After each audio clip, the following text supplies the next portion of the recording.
Hey, what's up, everybody? My name is Stuart Jackson. I'm the co founder of BlackAmericanHistory.org and your host this evening, and I'd like to welcome you all to The Rewind. The Rewind is a unique online experience that's fun, thought provoking, and engaging all at the same time. So, election season's fully ramped up. We've all seen the RNC, we've seen the DNC, red, blue, vote, vote, vote. But we want to look into more than just voting, but the power of our vote, and is there more that we can do with that?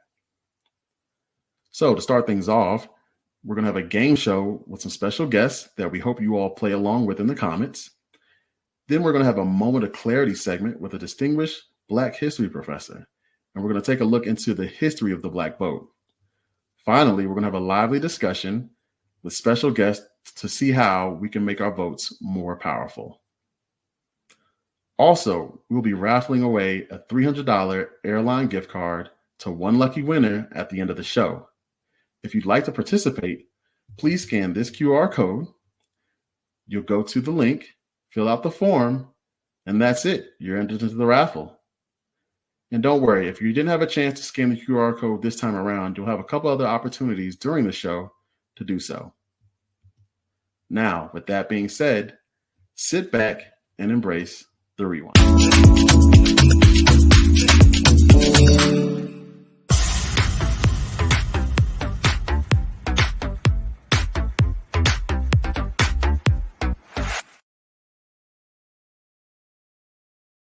All right, welcome to Who Knew It, a game show where we test how well you can read people, and you, the audience, gets to participate.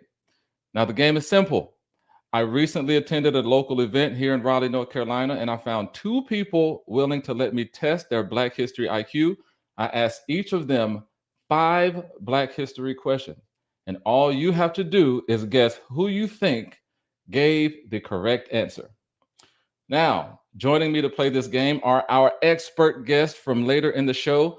Let me introduce our first guest, Calvin Michaels, who is a music producer, creative director, and graduate of Howard University. He served as a director of a nationally top-ranked after-school program in Washington, D.C. for about 11 years, and recently executive produced a short film, Pull Over So I Can Hit You, which is being showcased at the LA International Shorts Film Festival, the Micho Film Festival, and the Urban Film Festival. He's most known for his YouTube channel that tackles conversations centered on pop culture, politics, music, life, and current events. You can see that QR code right up there. That'll lead you to his page so you can see more. But let's give a warm welcome to Calvin Michaels. Calvin, what's up? How are you, man? I am great. It is Good.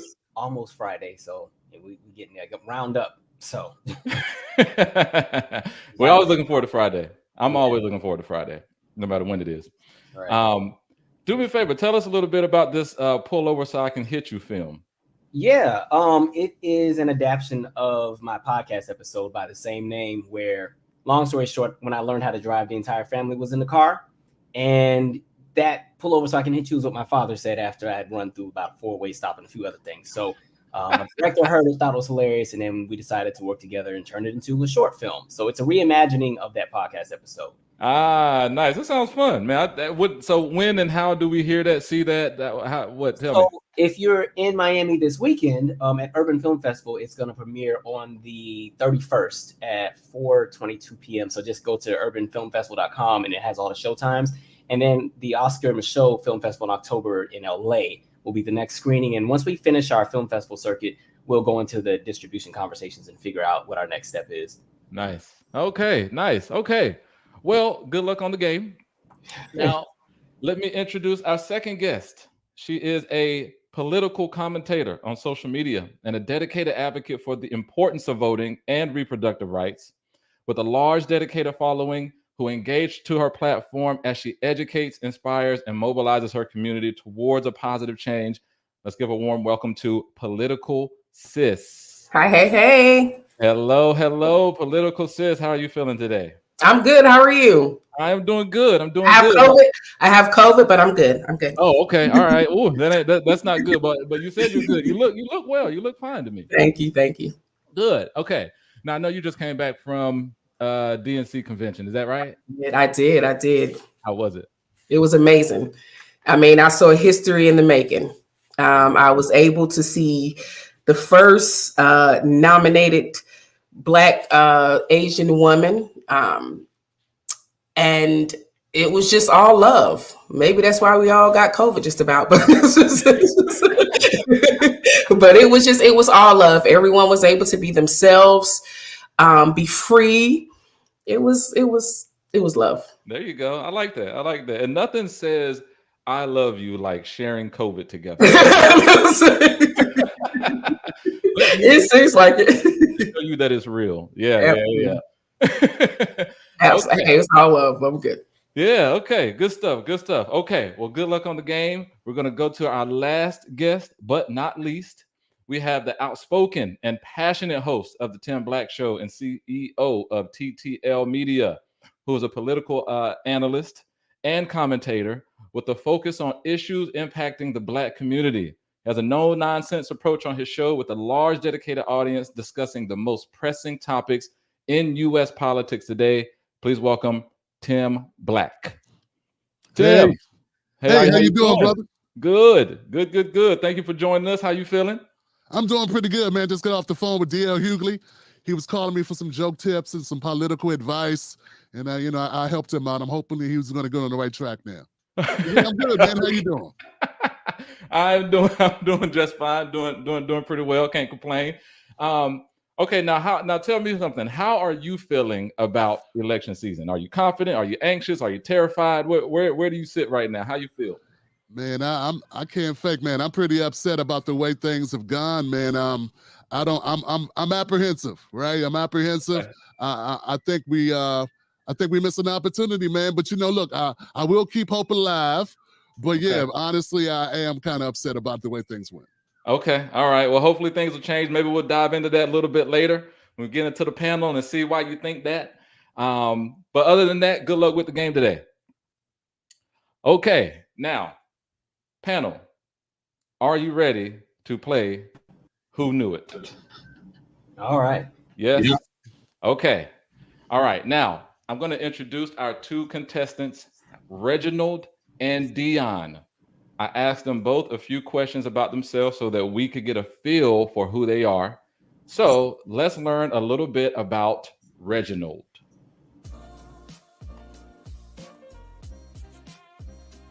What's your name and where are you from? My name is Reginald Simpson and I'm from Baltimore, Maryland. From Baltimore, Maryland. And what's your occupation? Systems analyst. Systems analyst. How did you get into that? Started out in the tech industry in business development and then went into analytics and data analysis. Okay. All right, cool. If you could listen to only one music artist for the rest of your life, who would it be? Earth, Wind, and Fire. Oh, Earth, Wind, and Fire. Yep. Yeah. Why? Where did that come from? It would be, they're just, this is the only group that I would recommend. Like, really? Just hands down, like every album. Yeah. Okay. Well, your parents played it a lot when you were young? For sure. Okay. What was your favorite subject in school? Music. Okay. Earth, Wind, and Fire, music. I'm seeing it. Okay. All right.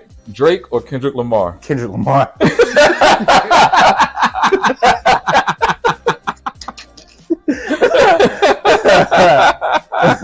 Absolutely.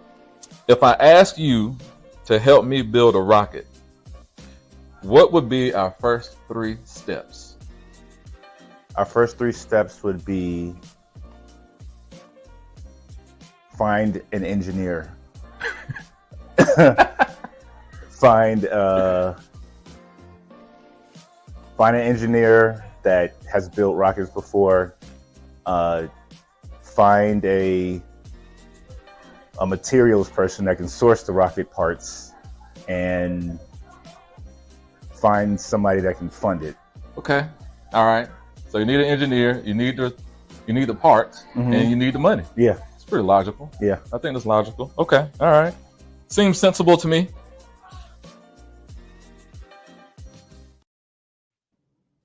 Okay.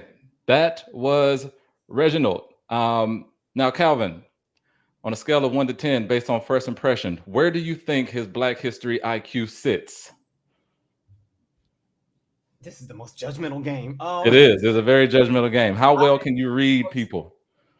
The music part has me sold. Normally, people that are really into like music, especially the kind that he's listening to, tend to be tapped into a lot of things outside of just their scope. So I agree. And he's from Baltimore, which is down the street. So I'm gonna ride with my neighbor. So I think he would be in good hands. You think? Okay. Don't embarrass me, Baltimore. You heard that. You heard that, Reginald. Hopefully you don't embarrass him. Okay. All right. Now let's learn a little bit about our next contestant, Dion.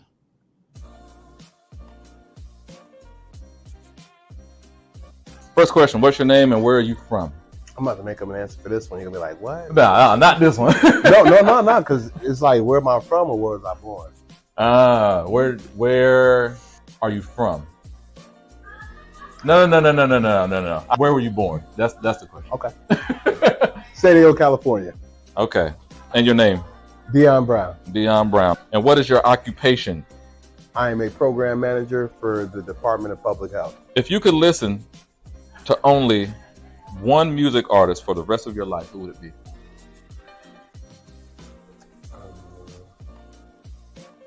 Amadeus Mozart. Where did that one come from? I listen to him every day. How long have you been? I mean, I guess because I wasn't expecting that. I wasn't expecting that answer. When did you start listening to Mozart? When were you exposed to Mozart? I guess is what I'm trying to figure out. When I was younger, I liked the piano. So then I listened to a lot of different pianists like Bach and Beethoven and whatnot. And then, yeah. Are your family musicians at all? A little bit. My great uncle, they called him Geechee Hicks, or the Czar of Rhythms. He used to play on the Chitlin circuit back in the day. He was a drummer more so, but I played piano for a little while when I was a child. But as I got older, I didn't play as much, but I always had like those foundations. So I kept that's dope. What was your favorite subject in school? Oh no, I was just smart. Probably math though. Okay. Yeah. Yeah, I like math too, actually. Because I don't know, I feel like most of the other subjects are subjective. Yeah, I was gonna say they're more subjective. Yeah. Based on what the teacher like and what they prefer. And I like objective. Math is. Yeah, I'm right because I got it right. Yeah, yeah. Drake or Kendrick Lamar? It depends on the mood. Depends on the mood. Okay. It depends on the mood. Okay. All right. So a little bit of both. Yeah, okay. a little bit of both. All right. How'd you feel about the battle? I feel like it's orchestrated to sell records. Do you have any special talent? I got real good recall. That might give you an advantage here. Okay. If I ask you to help me build a rocket, what would be our first 3 steps? It's part of the asked me to build a rocket. We talking about the rockets from the 80s and 90s? We talking about spaceships, rockets that leave the Earth and get to the moon. If I'm like, hey, I just need to build a rocket. I'd want to know the size, the trajectory, what you would like it to travel with, and what type of weight I would believe. Oh. Because you think about jet propulsion, you might not need as much depending on what type of rocket you need, what type of cargo you're trying to move. I see. Are you trying to move people? Are you trying to move a monkey? Are you trying to... Okay. So you're educated. That's what I just got from this. Yeah, he's very educated. Okay. All right. All right. That was Dion. Now, PoliticalSis, you have now seen both candidates. Who do you think will get the most right answers? The first one. First one? Okay. So we thinking Reginald might get the most right answers? Okay. I think Reginald, yes, not Dion, Reginald. Okay. All right. Well, let's see. Let's go ahead and hop into the first question. All right. So I asked both Dion and Reginald, how many countries are there in Africa? How many countries are there in Africa? So I'll give you a second to think about it. I guess let's start with Tim. Tim, Who do you think got that answer right? I'm gonna go with Dion, man. He seems very analytical, man. Okay, I'm gonna go with Dion on this. I could see that. He does. He does seem like a very analytical person. All right, so we're rocking with Dion for Tim. Calvin, who you got? Okay. Since Dion technically works in public service, he would have to kind of be in the know about things around him. So sorry, Baltimore. I'm gonna go with Dion for this question. Okay. All right. So we're going with Dion. Calvin has Dion. And PoliticalSis, who you going with? I'm gonna go with Reginald. We're going with Reginald. All right. PoliticalSis has Reginald. All right. Let's start with, let's go with Dion. Let's see what Dion says. How many countries are there in Africa? 54. Ooh, yes, that is right. 54. That is right. All right. You got it right. Yep, Dion got it right. So Calvin and Tim, you're on the board. Both have one.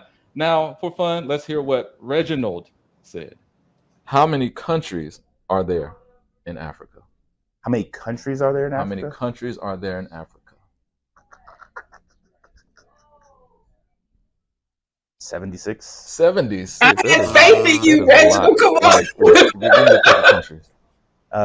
Yeah, Ghana, Nigeria, Ethiopia, Zimbabwe, Egypt, Morocco. There you go. South Africa. You have Congo. Okay, you can stop there. That's roughly about 76, 77, right? Close enough. Yeah. Okay. So there are actually 54. 54. Okay. 54 countries in Africa. Well, at least he knows some of the countries, right? That's true. That's true. He knew it very well. He knew. Right. He could have kept naming a bunch of them. A lot of people don't even know that many. Exactly. So, yeah. And a lot of people think that Africa is a country. So look, gotta, give it to us. I'll let Tim. I'll let the man have that one. Okay. All right. So we got one on the board. Question one. Okay. Here we go for question two. Question two. I asked them to finish this chant. Hey yo. There we go. All right. So let's start with Calvin on this one. Calvin, who you think? Who you got? Reginald, you better know this one. One down the street. Over here. So all right, Reginald for me. All right. So we got Reginald on this one. PoliticalSis, who you got? I'm going with Reggie. More Reginald, okay. I'm sticking to him. I'm sticking with him. Stick beside him. Yep, stick beside him. That's my man. And Tim, who you got? Man, I'm going with Reggie too, man. Reginald, my brother. Do it. Okay. Yes. All right. Now, why do you say Reginald? And Tim, I'm asking Tim, why you think Reginald over Dion? Man, like Dion, a local brother once again, Baltimore. Like I'm with Calvin on that. And yeah, I think he's gonna get this. He seems like he's into hip hop. I mean, it's not a Mozart quote. That's so funny. Okay, all right. So everybody got original on this one. All right, let's see what Dion said. We're gonna start with Dion. Let's see what Dion said here. Finish this chant. Hey yo.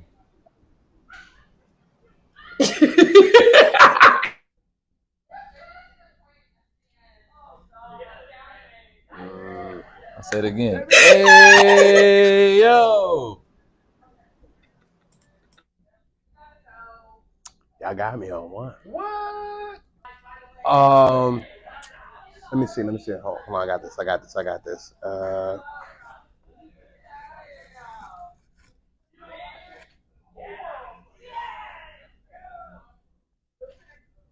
Oh, hey. Oh, hey. Yeah, that's what they used to say, huh? Yeah. No, not at all. All right.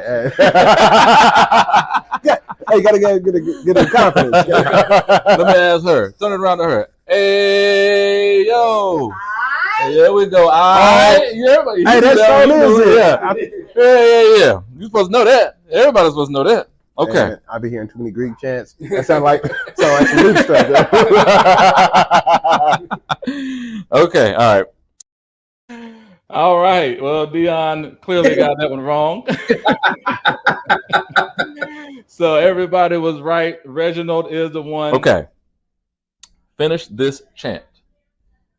Hey yo. All right. There it is. There it is. There it is. You know that. All right. Damn. Reginald got that right. Okay. So now everybody is on the board. We got Calvin with 2, Tim Black with 2, PoliticalSis with 1.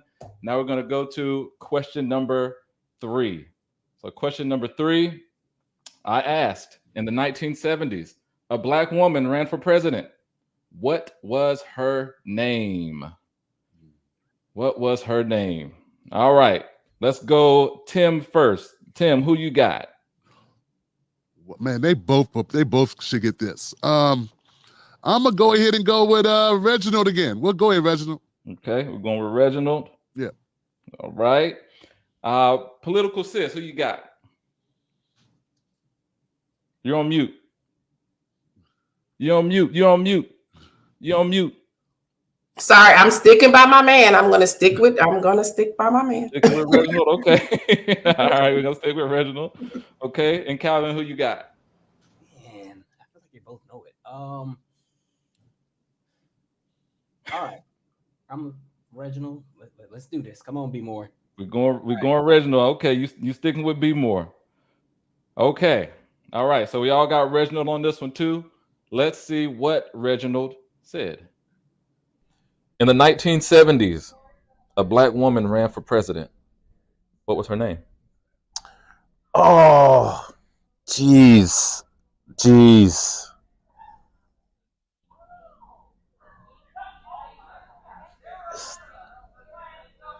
It's not Cindy Lou Hamer, is it? No. That's not her. Oh, I know who you're talking about. She has the glasses. There are plenty of Black women with glasses. No. Yeah. No, I don't have the name. I know it's not Cindy Lou Hamer, but I'm gonna say Cindy Lou Hamer. Cindy Lou Hamer. No, it's not Cindy Lou Hamer. It was Shirley Chisholm. Yes, Shirley Chisholm. Yes. Shirley Chisholm. Yeah. Shirley Chisholm had the glasses. Yeah. Yeah. Shirley Chisholm had the glasses. All right. Now, to be fair, he had to get his memory jogged. It was in there. He just couldn't. He had it. I mean, when he said the glasses, okay, I knew he was talking about Shirley. So Can we give him that credit? Can we? Nope, we can't. Half point, bro. Half point. Okay, we got the history, bro. Can we give him, bro? What were you saying? Help me out here, Tim. Help me out. Like, can we give him a little bit of credit? The glasses plus the last name, that should equal about a point. Right. Nah, yeah. Maybe in the next game we'll think about this one. A wrong is a wrong. That's true. Okay. So, all right. So everybody got that one wrong. So we're still Calvin with 2, Tim Black with 2, PoliticalSis with 1. Okay. Now, question number 4. I asked, there were 3 amendments to the U.S. Constitution made specifically for Black people after being freed from slavery, the 13th, 14th, and 15th Amendments. Which one gave us the right to vote? Which one gave us the right to vote? All right, Calvin, let's start with you. Who you got? All right. Dion said he retains information, so I'm going to go with Dion on this one. Okay, that's very good logic. I like that. Good logic. Okay. PoliticalSis, who you got? I'm loyal. I'm very loyal. I'm sticking with my man.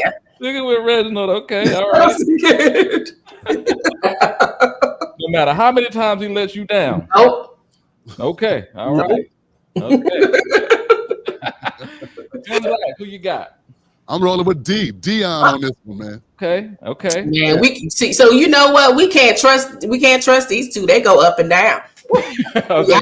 I'm trying to win, y'all ain't gonna be loyal with me now. Y'all have to be loyal. win. I know that's right. I know that's right. Oh gosh. Okay. All right. So here we go. Let's see what Reginald. Let's go with Reginald. Let's see what Reginald had to say. There were 3 amendments to the U.S. Constitution made specifically for Black people after being freed from slavery. The 13th, 14th, and 15th Amendment. Which one gave us the right to vote? Well, I know it wasn't the 13th. Okay. Was it the 15th? Yes, it was the 15th. Yes. Process of elimination. Is that what it was? Yes. Yes. You voting? Huh? You vote? Do you vote? Do I vote? Yes, I do. Do you vote? Yes. Who you voting for? Trump?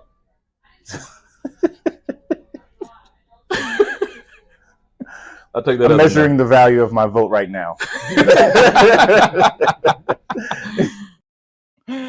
All right. So Reginald did get it right. Now, for fun, let's see what Dion said. There were 3 amendments to the U.S. Constitution made specifically for Black people after being freed from slavery. The 13th, 14th, and 15th Amendment. Which one gave us the right to vote? 15. The 15th. He is on it.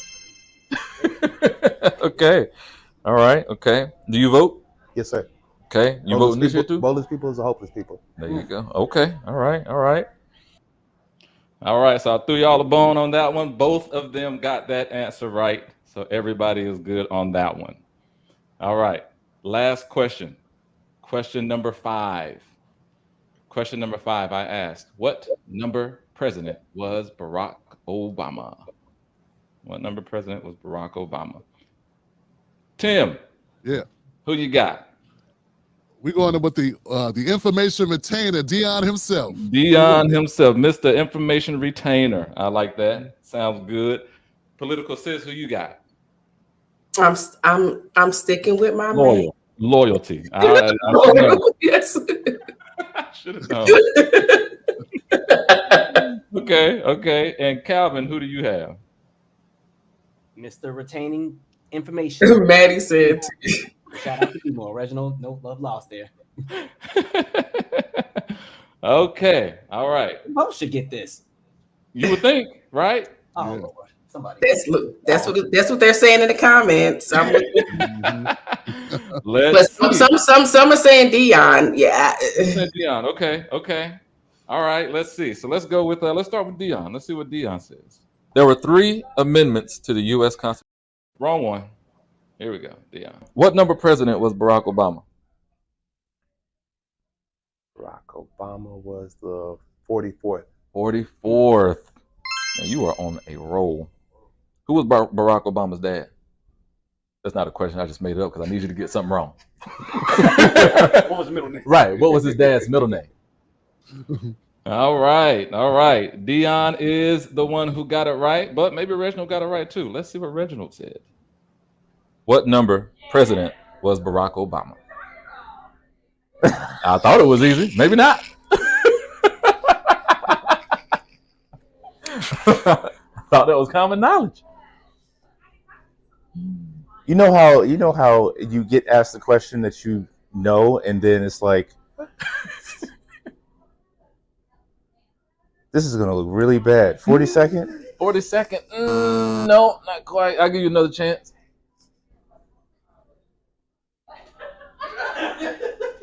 Who was 42nd?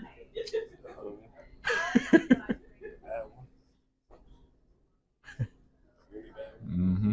Oh, the bad one. Okay, yeah, 41st. 44th. 44th. The 44th president. 44th. Mm-hmm. He's the 44th president. Oh, I thought you were talking about the recently bad one. No. Oh, yeah, there's been a lot. Yeah. Yeah, the recent bad one. Which got the version? bad one from back in the day, yeah. He had a whole slew of bad ones. Yeah, depending on which era of bad one. It looks like loyalty did not pay off for PoliticalSis. That's okay. But you know what? Loyalty, I'm still standing. That's That's all I can say. That's all I can say. Oh man, that was really good. So we have Calvin ended up with 4, PoliticalSis ended up with 2, Tim Black ended up with 4. So Calvin and Tim Black, you tie as the joint winners of the game. Congratulations. Thank you all for playing. This was really fun. I appreciate the engagement from you all as well as the people in the comments.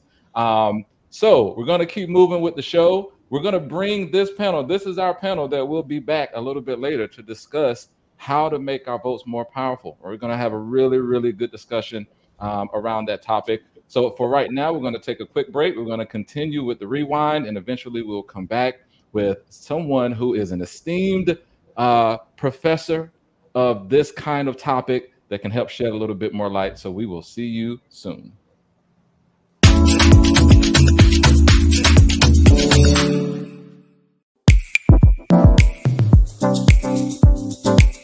Hi, I'm Christian Sargent, owner of Vicky Cakes Pancake and Waffle Mix based in Dallas, Texas. Vicky Cakes is based off of my mother Vicky's 40-year pancake mix recipe. It's amazing, dairy-free, vegan-friendly, free of artificial flavors, preservatives, colors, or any additives. And guess what? We're bringing families back to the table all across America with what we love to call the hearter breakfast.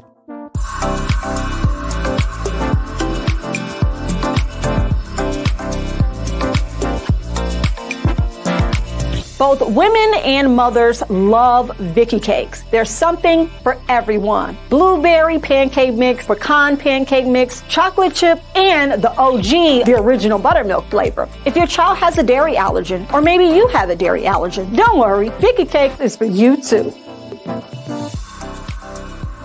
The problem with most pancake mixes on the market today is that while they are easy and add water only, they're not the best solution and alternative for a better breakfast option. We're talking additives, preservatives, artificial flavors and colors like powdered milk and dried eggs. Oh my, nobody wants that. Vicky Cakes is making sure that your family has the real deal. Real blueberries, real pecans, real milk chocolate chips, a real good recipe from a real woman with a real family for the ones you really love. Vicky Cakes is the real deal. So help us to reach more families by getting on these shelves, getting into the mouths of more people, and bringing more people back to the table with the hearter breakfast.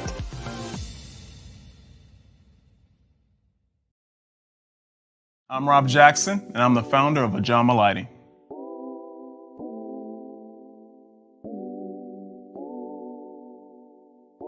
We started Ajama Lighting back in 2019. Back then, we were known as Umoja Lighting.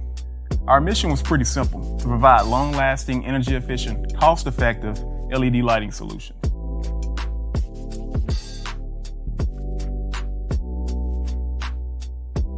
The average residential household uses 45 different light bulbs. Your choice in lighting plays an integral part in your energy savings. Our flagship product, the 60-watt replacement bulb, only uses 9 watts of power, and it lasts almost 14 years. We're also introducing our version of the smart light bulb. The Ajama Smart Light is fully controllable via your phone, Alexa, or Google Assistant. It provides multicolor illumination and lasts almost 23 years. Here at Ajama, we're starting small because we really want to get this right. Look, everybody needs lights. We're just asking you to allow us to serve your lighting needs. Until we meet again, peace and blessings.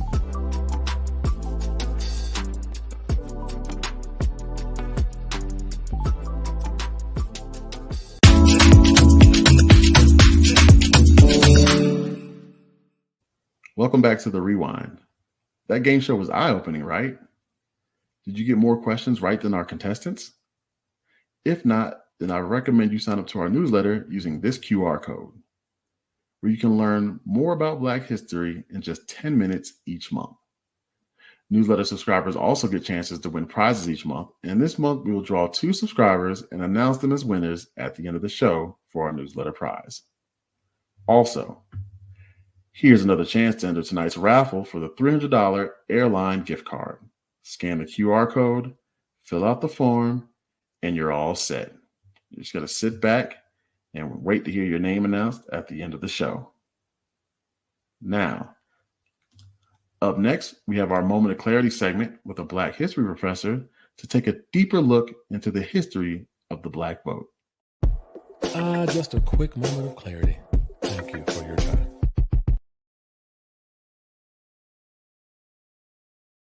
All right, we're back. Welcome to Moment of Clarity, where we get deeper into discussions about important topics. And for our first segment, I'd like to welcome an important guest that can help me understand why things are the way they are as it relates to the Black vote. How did we get to this point? What has our impact been? That way we can know where we're starting from.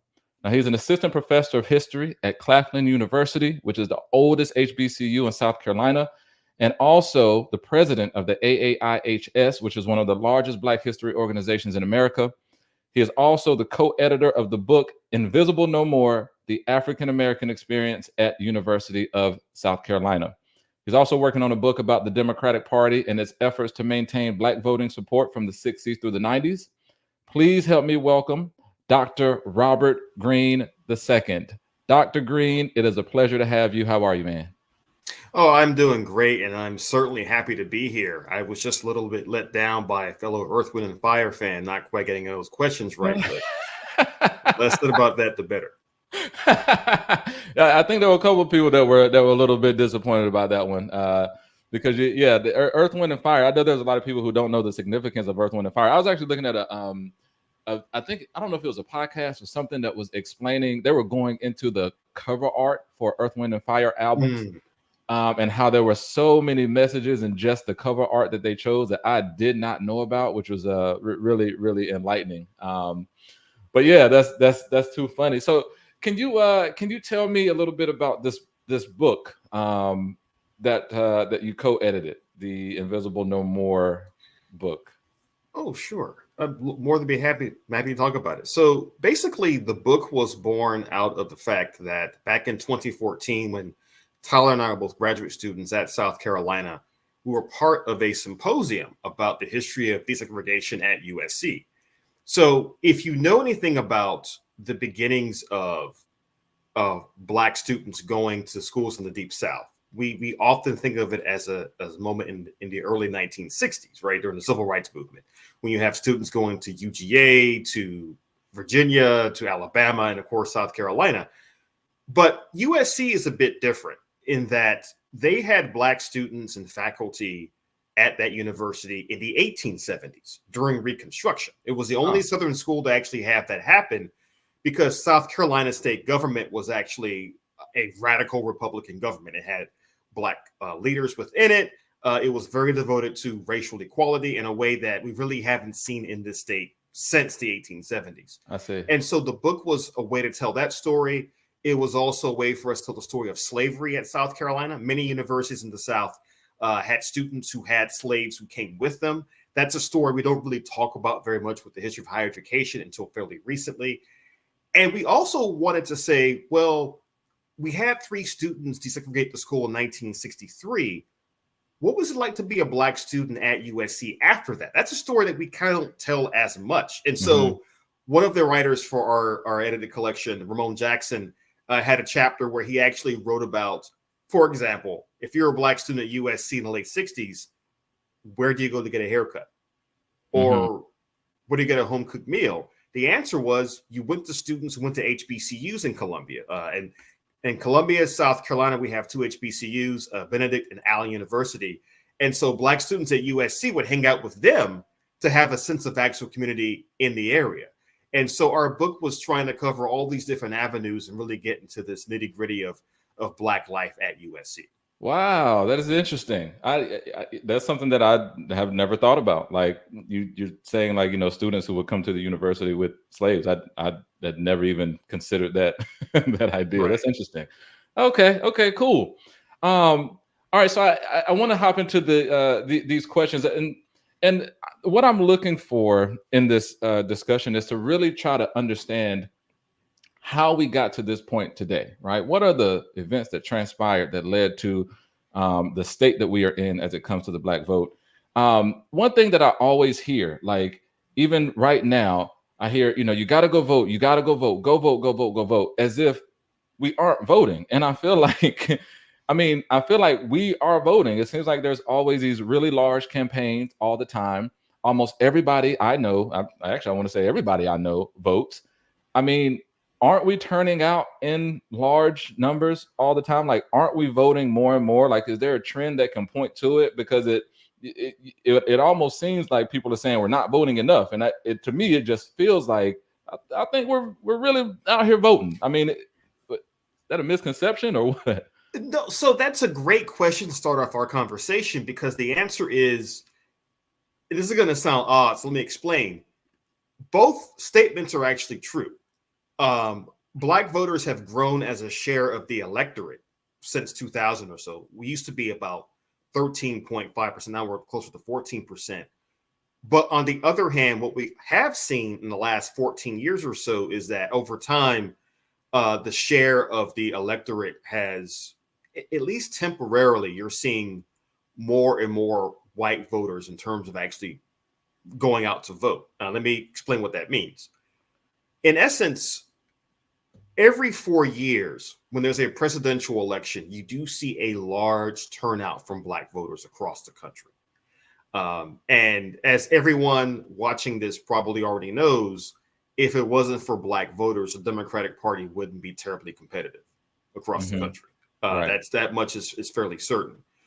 But what we're also seeing is that since really about 2013 or so, when the Supreme Court made its ruling in Shelby v. Holder, which weakened the Voting Rights Act, you have seen in some parts of the country, the Black vote has slightly declined. And his political scientists and historians are not quite sure what the exact cause is. Part of it is Shelby v. Holder, where you're seeing, as a result of Section 5 of the Voting Rights Act being overturned, you're seeing more voter ID laws across the country, more laws that kind of restrict who can vote, when you can go vote, etc. But even in places where that's not the case, you have seen a slight decrease in the overall Black electorate. And there's uncertainty over why that's the case. One theory is that basically many Black voters are turning out every 4 years.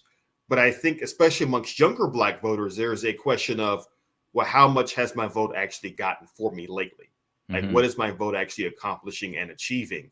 And I think there's also the fact that for a lot of voters, they're voting every 4 years, but then there's also midterm elections, there's local elections. Those are equally important, and turnout in those elections, regardless of race, is much lower than it probably should be. So there are a number of factors here at play. Black people are coming out to vote, but I think the question becomes just how tactical is our voting actually being used to achieve certain ends. I got you. So you're saying that it could possibly be the younger generation, or the decline could be coming from a lack of clarity as to the tactfulness of our vote. Like, basically, I can go out and vote, but anything can still happen afterwards. And people are kind of possibly like feeling that way. So it's almost like, well, why vote anyway? Like, it's not going to matter either way. Is that kind of what the sentiment? I think that's a great way to put it. I think that's a key part of the sentiment. And also, I think there is some misunderstanding about, say, for example, what local, state, and federal governments actually do. There's some misunderstanding in terms of what people are voting for. There are all these factors at play that I think as an educated populace, we have to be aware of and make sure that folks understand why they're voting and why their vote does still matter after all this time. Yeah, I got you. I remember when I was younger, I remember like the Rock the Vote campaign that happened way back in the day. It was really big.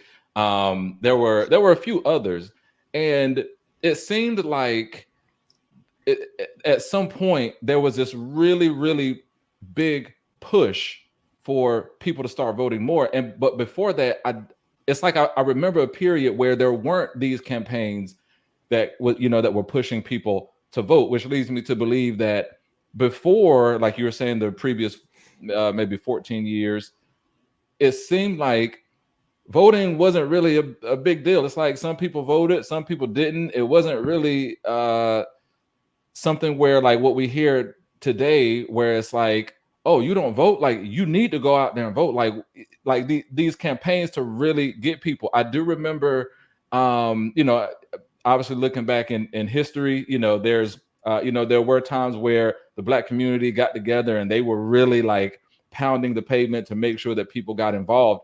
But is there a reason, or were we not voting in those large numbers before like we are now, or is it just about the campaign and now we're actually seeing it, or That's a really good question. So I will start off by dating myself for a second. I can recall when I went to college in 2004, that was the first election I got to vote in, and that year's voter campaign was Vote or Die.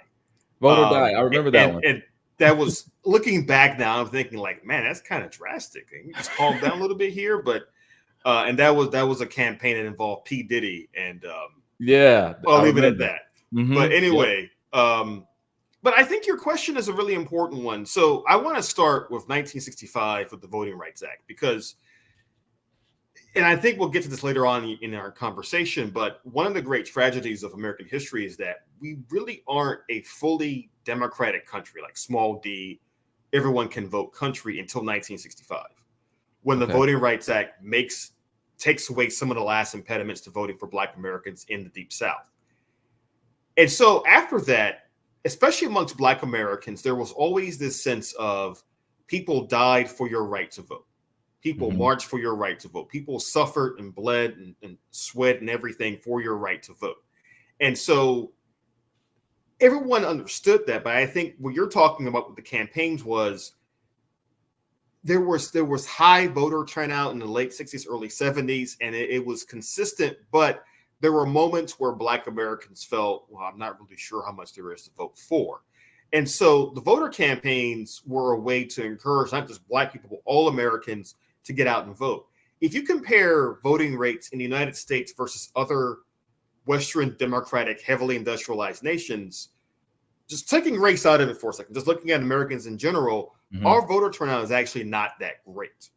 And I think it's an across the board problem, not just for Black Americans, but I think it becomes a bigger issue for us because, as you and I are talking about this, we understand how voting or not voting can disproportionately affect Black Americans in a lot of different ways. And so I think the voter campaigns of recent years are a reflection of Americans understanding we need more civic engagement. The question is, how do we actually get to that point? And it's a very, very difficult road to travel for all of us. I see. Yeah, that makes sense. And I feel like, you know, for a long time, like we haven't been able to vote. You mentioned the 1965 Voting Rights Act, and I feel like we, like as a community, actually have not been able to vote for a very long time. I feel like it's only been a short period where we were actually able to go vote without any fear of, you know, threat to our life, or even just the ability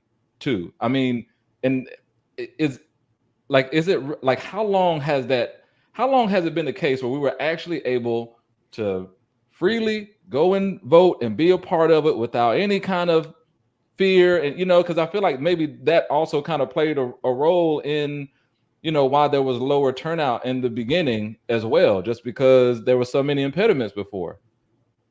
The key word in your question was freely. So as in the earlier part of the show, when I was watching the two gentlemen answer those questions about Black history, I was happy they both got the question about the 15th Amendment right. 15th Amendment is the one that guaranteed the right to vote regardless of race. And later on in 1920, we get the 19th Amendment that's guaranteed the right to vote regardless of gender. So technically, if you were a Black person in the United States, regardless of gender, you could vote since 1920. The problem is that the Constitution is only as important as federal and state governments are willing to enforce those parts of the Constitution. So, for example, I mentioned earlier on that in South Carolina in the 1870s, we had Black people attending USC. We had Black congressmen, so on and so forth, because Black men were voting in large numbers. I always tell my students at Claflin that if you were a 25-year-old Black man in Orangeburg, South Carolina, which is where Claflin's located, in say 1870, you would have been born into slavery. And then you would have experienced the Civil War, Reconstruction, freedom, and not only the right to vote, but the right to run for public office in just 25 years. Mm-hmm.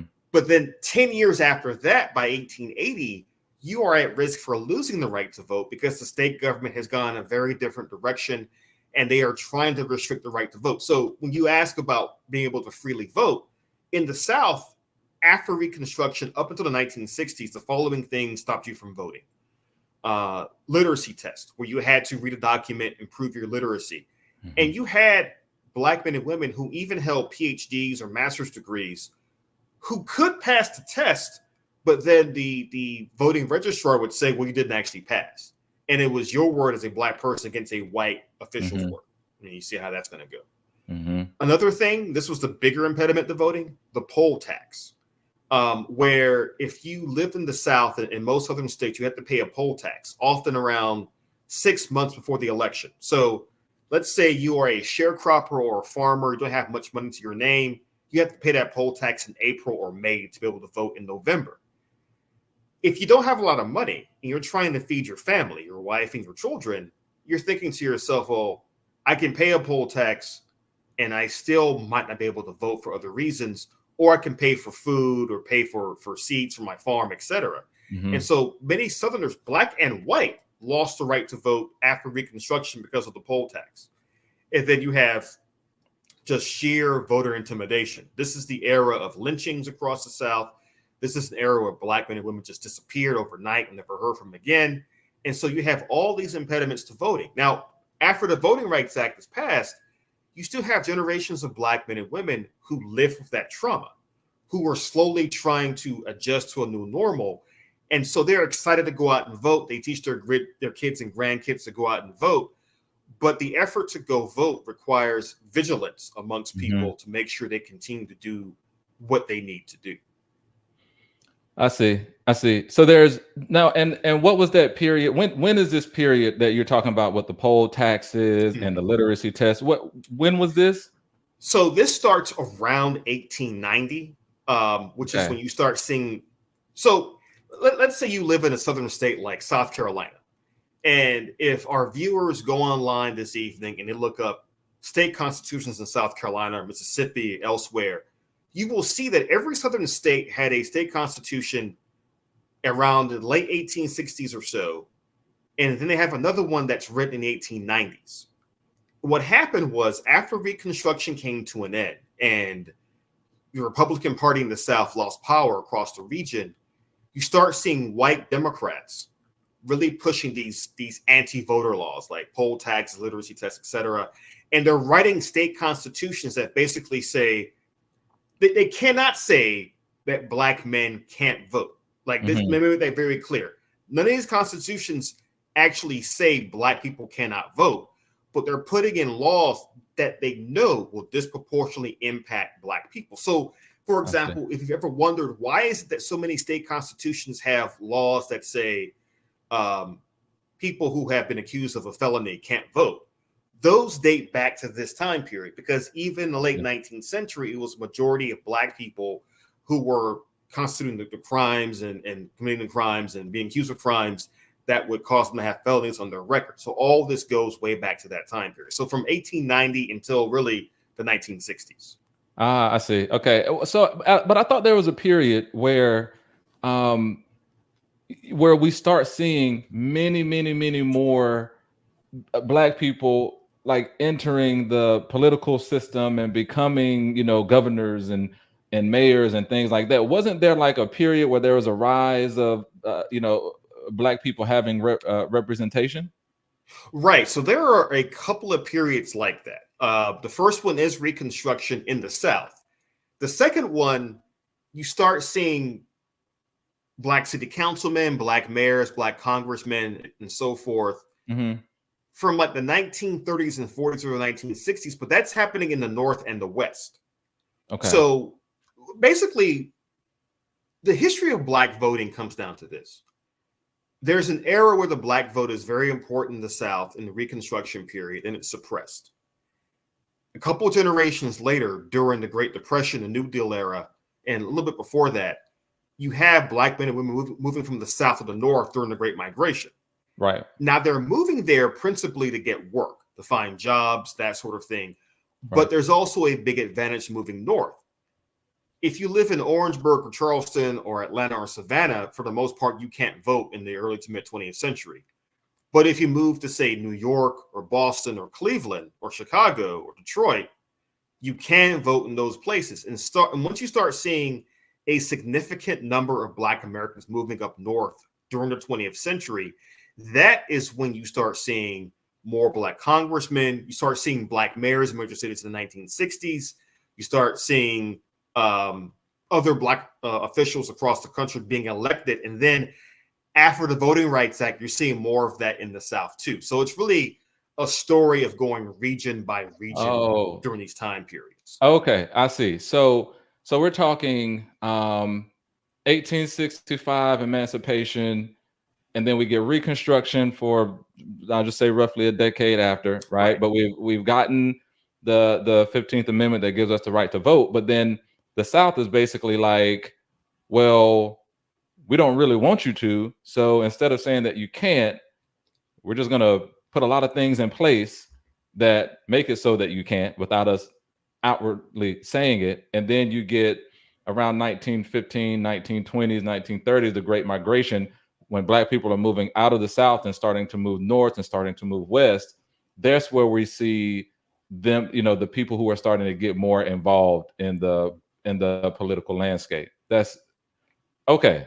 That makes sense. So then, and I do remember at the time, or there was one point where Black people were mostly Republican, right? But now, and since I've been born, there has never been a time where Black was not synonymous with Democrat. Like, that's what it was for me growing up. There was never any debate or any go figure it out on your own or choose or whatever.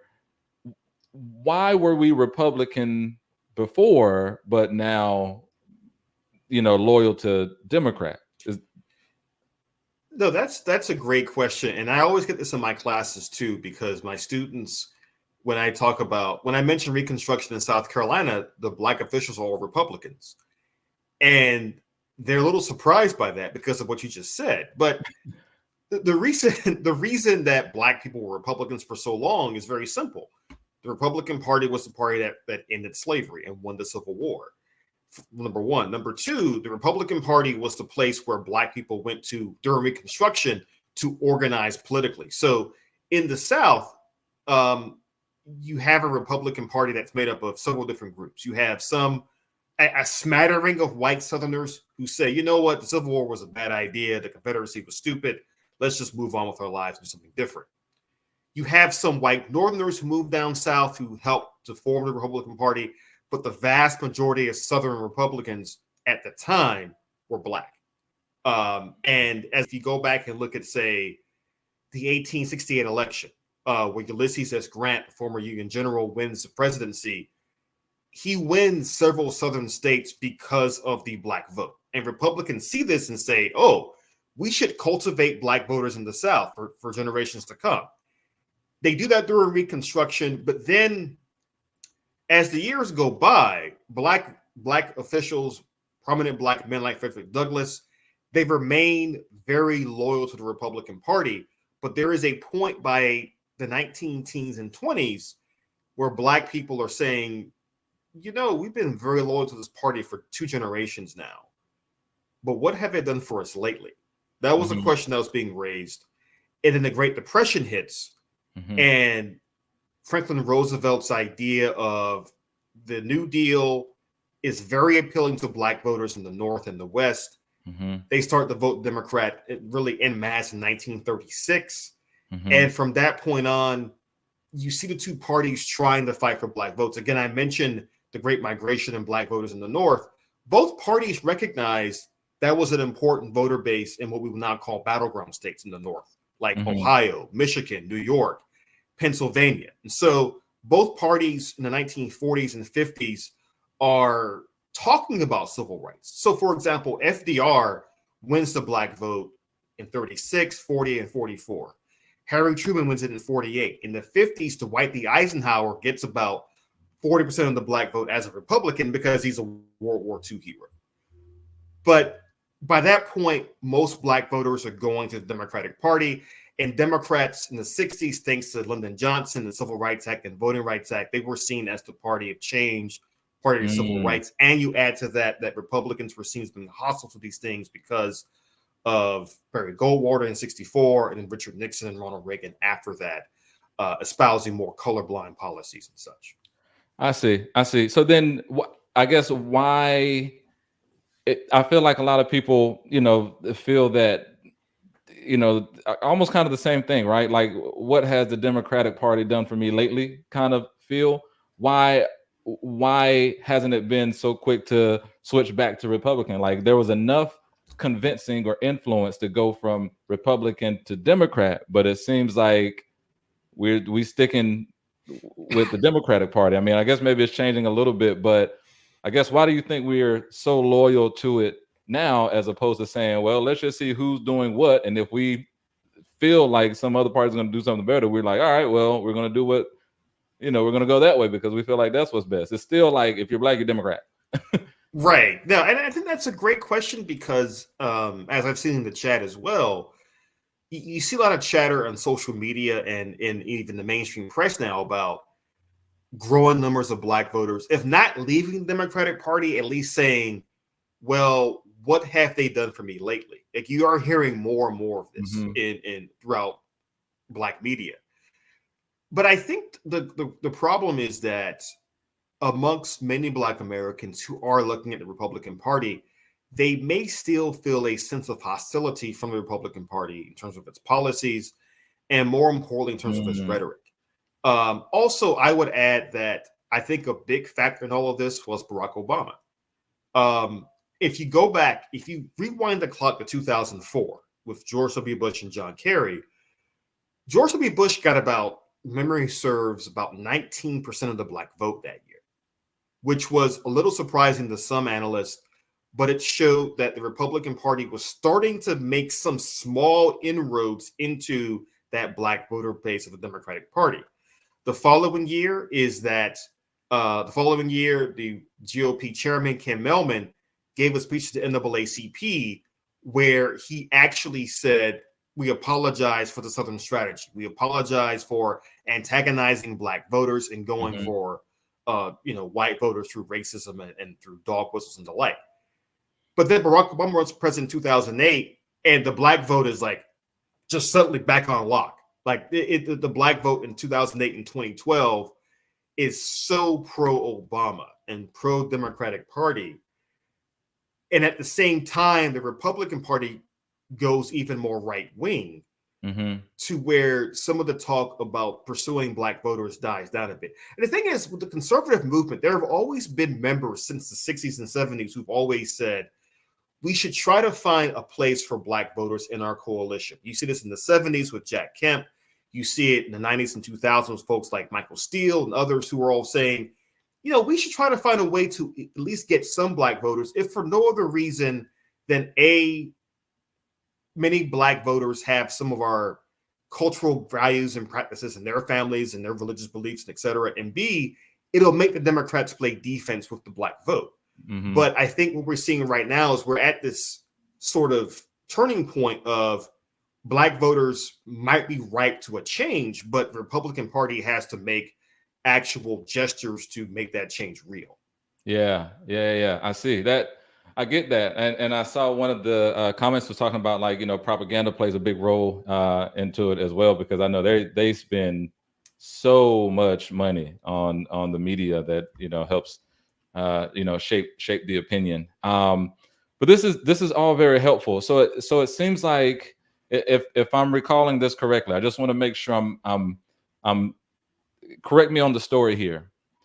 1865 emancipation, we get Reconstruction the decade after. There's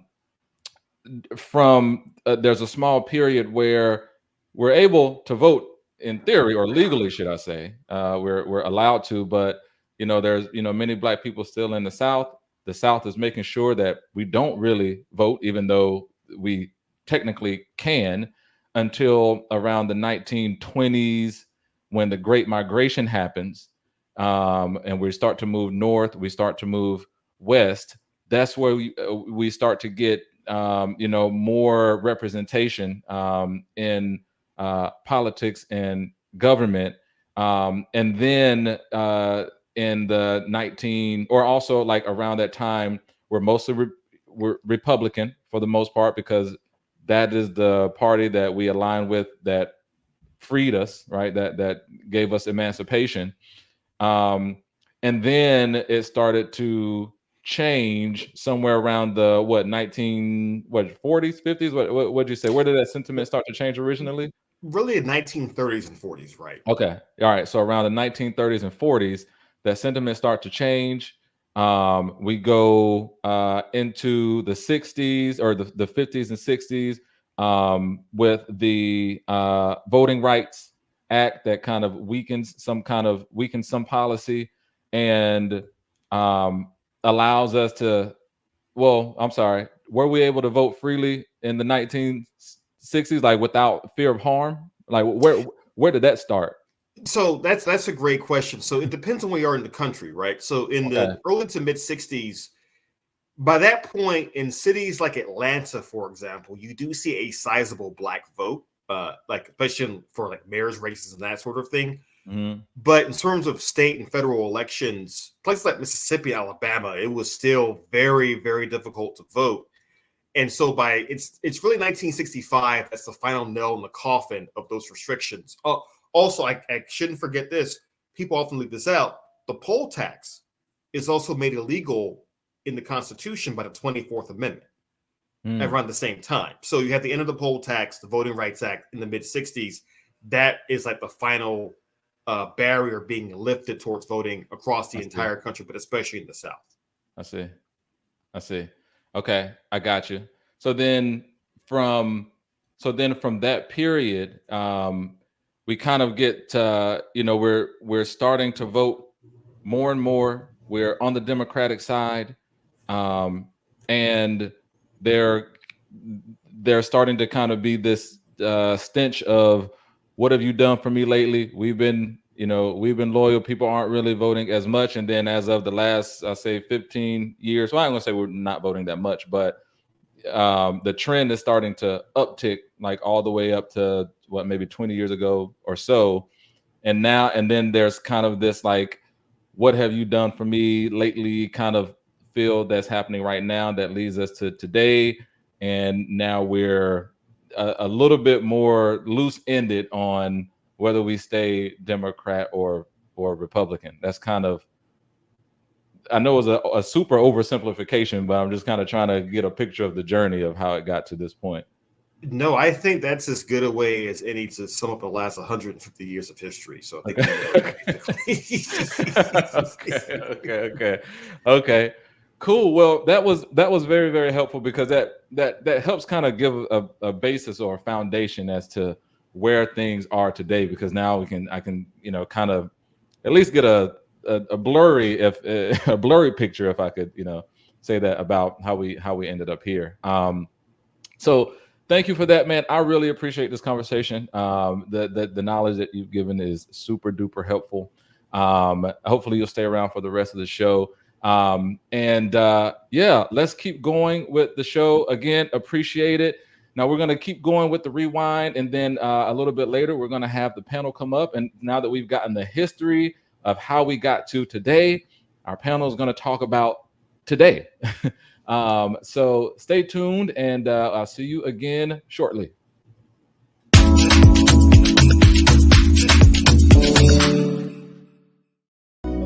Imagine the things you could do if you didn't have to spend so much time styling your hair.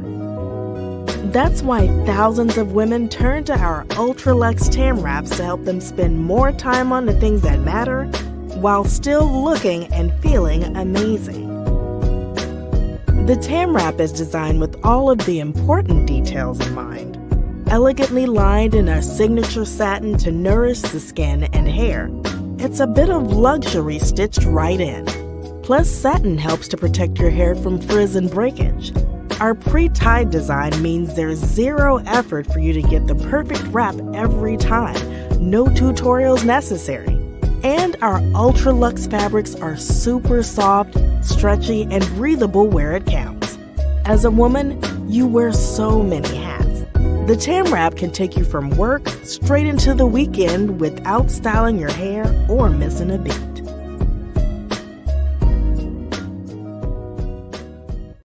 My name is Chantel Powell, and I am a mother, a wife, a working mom, and I'm also a budding entrepreneur.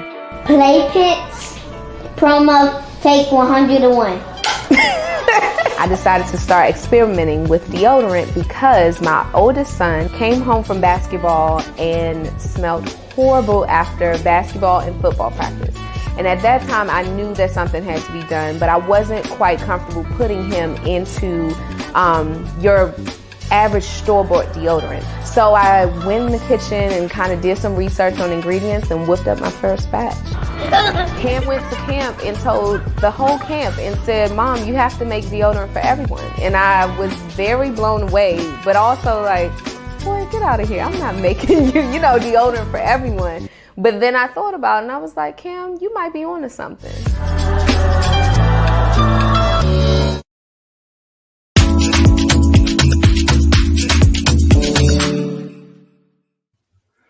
That was a great and enlightening segment with Dr. Greene, and I hope you got as much out of it as I did, and you get some time to really reflect on the history of our vote. Now, speaking of history, here's the QR code to sign up for our newsletter, which is a fun and easy way to get smarter about Black history in just 10 minutes each month. And here it is, the last chance to get in on our raffle for a $300 airline gift card. This is going to be announced tonight. Delta, United, American, Southwest, your choice. All on us. So scan the QR code, click the link, fill out the form, and hit submit. And you're in. Now, if you like what you've experienced so far, we're a 501c3 nonprofit, and every donation helps keep BlackAmericanHistory.org running. So scan this QR code to help keep the Black History Timeline available to all.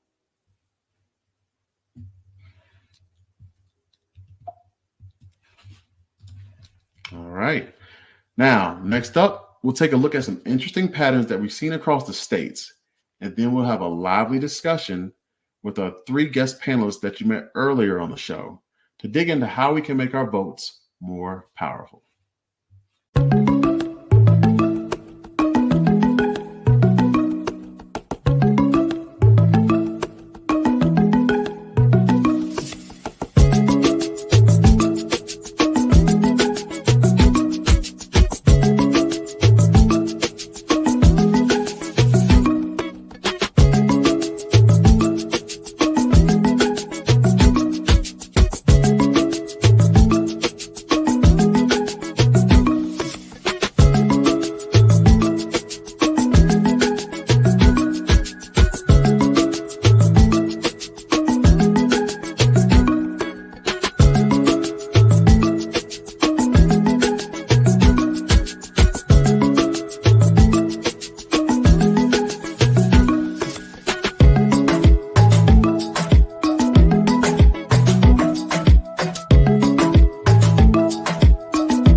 Just a quick moment of clarity. Thank you for your time. All right, we are back. Had a quick little break, but we're back. This is our last moment of clarity segment. And for this segment, We are bringing back our esteemed panel from the Who Knew It game at the start of the show to discuss what our vote is worth and how do we make our votes more powerful. So let's bring back executive producer of Pull Over So I Can Hit You, Calvin Michaels, political social media commentator, PoliticalSis, and host of the Tim Black Show, Tim Black. Welcome back, family. Is everybody still good? Absolutely. All right. Good stuff. Yep. Good. PoliticalSis coming off that loss in the Who Knew It game. Hopefully she'll redeem herself. Look, it's all good. I still look good. That is true. I don't mean looks wise. I mean like I'm still holding it down. Sorry. Oh, yeah. And you said that you were sick recently. You look like you bounced back real quick. I did. Look. The day before yesterday, and I say early yesterday, it was rough. Yeah. Good. Good stuff. Okay. So everybody knows you all. We've already introduced everyone from the game before. So I want to hop right into the questions. The first question, and this is a very, I guess, personal question because, we have the elections coming up in November. And the question is voting for Black people as simple and straightforward as it generally seems to be? Like, for example, here's what I think the experience is in general. We go into it, we're kind of already biased for Democrats, just, based off of the conversation we just had with Dr. Greene, right? Though, the sentiment seems to be changing a little bit this year. We watch the debates, we might attend or watch the rallies, we talk to friends, we watch the news and the shows and personalities. If you're really into it, you'll go to the candidates' websites and you do your due diligence and you look at their history and their agenda. And then we go and we make what we believe is a very informed decision. And then you go and vote and you see all these other names that you ain't never even heard of. So you go and you maybe pick the ones that sound Black, right? You might pick the Keisha, you may pick the Otis, something like that, right? Just because you're trying to do the right thing for us, I guess, so to speak. And then you get your I voted sticker, you post a pic on social media, and then you let the system do its work. You go back, to your daily life, and we did our part. So the question is, is that enough? Is that what we should be doing when we say we're going to do our part when it comes to voting to get the results that we want? Or is there something else that should come from that? And I want to hear from Calvin first. Just curious. Yeah, no, I was kidding. I think when it comes to voting, I think we have to be a bit more strategic with how we move and start having more of a long-term approach. And I say that because I think, right now, a lot of the movements that we see is, going back to what was in the last segment with the, what have you done for me lately? I've always seen the challenge with that is people wait until weeks before the election to finally shake the table. I personally feel that the minute a candidate announces themselves, that's the time to start asking those questions. And I always think back to, and I say that because when you can catch a candidate early enough within their candidacy, their platform sometimes has already been outlined and lined out from the minute before they announce.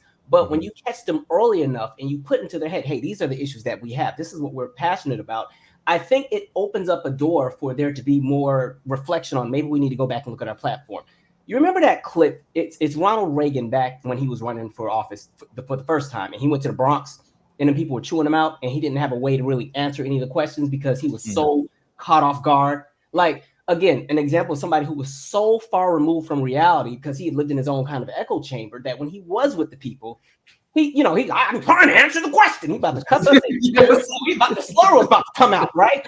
And so I think we really have to start being a bit more strategic. And also when it comes to the local levels, I always say, check out ThurgoodMarshallInstitute.org because you can look at what elections are in your state, what's on the ballot, because everything is more than just, and everybody's going to say this, is bigger than just the presidential election, bigger than just the House and the Senate. Like I said, there's over 500,000 elected positions in this country. 493,000 of them are local. So you're talking about voting. I think people have to also understand this is not going to be any kind of overnight success. people are going to have to be willing to strategize the next 15, 20 years out. And I think our biggest goal right now should be to get more people that represent us in office and in judge seats. And it's not really something you're going to be able to do in one election cycle. So you kind of have to lock in for the long haul. So yeah, I get people do the symbolic, get the voted sticker, and then go home and are never engaged in anything else. And then 4 years later, you're on Twitter complaining all day. Right. It'll be strategic. That's all, right? Because like I said, I don't mean to be the first person to bring race into this, but understand, angry white people are always going to vote. And they've been voting. They've been putting their foot down for the last 30 years. That's right. You participate or not, we're still collateral to what happens because we're a smaller voter demographic. So I just think the idea of being a bit more strategic will kind of help this voter process go a bit smoother, and we might have a better shot at getting more of the things that we want. I see. And you said that website, you said Thurgood Marshall something. Institute.org. Institute. And you can type in your state, it'll tell you everything that's on the ballot with wherever you live. Interesting. I didn't even know about that. You can do voter.org too. I think they've gotten better with websites when it comes to your voting registration information. Voter.org. Okay, I see. Okay. So you're saying, and I'm writing this down because I'm literally trying to walk away with a list of things that the people watching that we could all go and do if need be. Okay. Be more strategic with a long-term approach. You can check Thurgood Marshall Institute.org or voter.org, as she just said, and get more people in office. Like, make sure we're helping to get more people in there that represent us. What about you, Tim? I'm just curious what you're thinking. Yeah, man. Well, I enjoyed that answer that Calvin gave, but I will say I think that we all kind of start at the same place with this. We look at voting when we first start out. We say, well, we're just going to do our due diligence. We're going to just vote. And to get people to do that was a big deal for us, I think, initially. I think as you get older, you start realizing, well, hold on a second, man. These taxes, these services, this is not working for me. So then you get a little bit more engaged. At least that was my journey to it.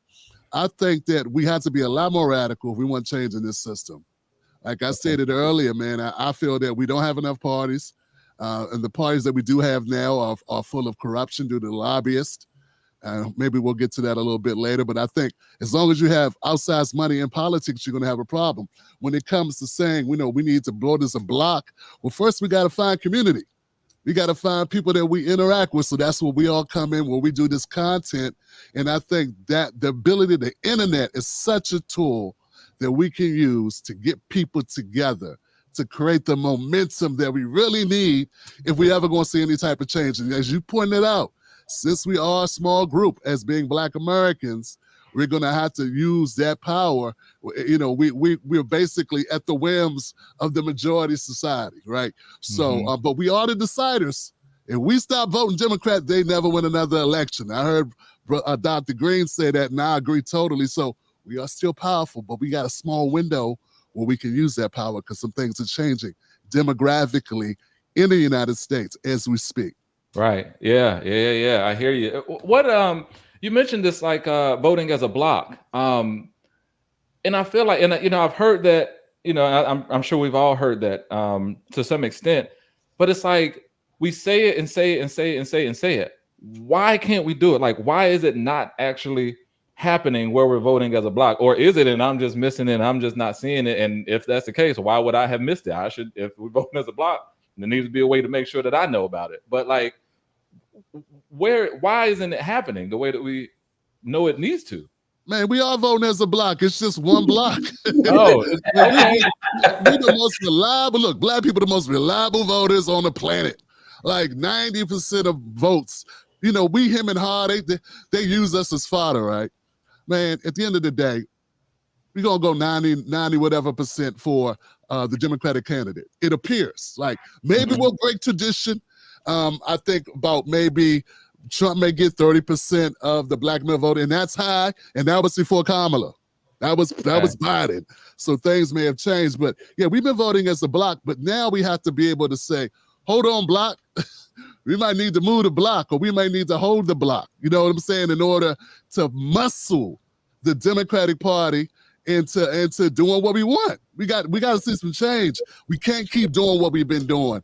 That's my beef, and that's why I say we move as a block. We got the community, we got people online, we got the Black experience that brings us all together.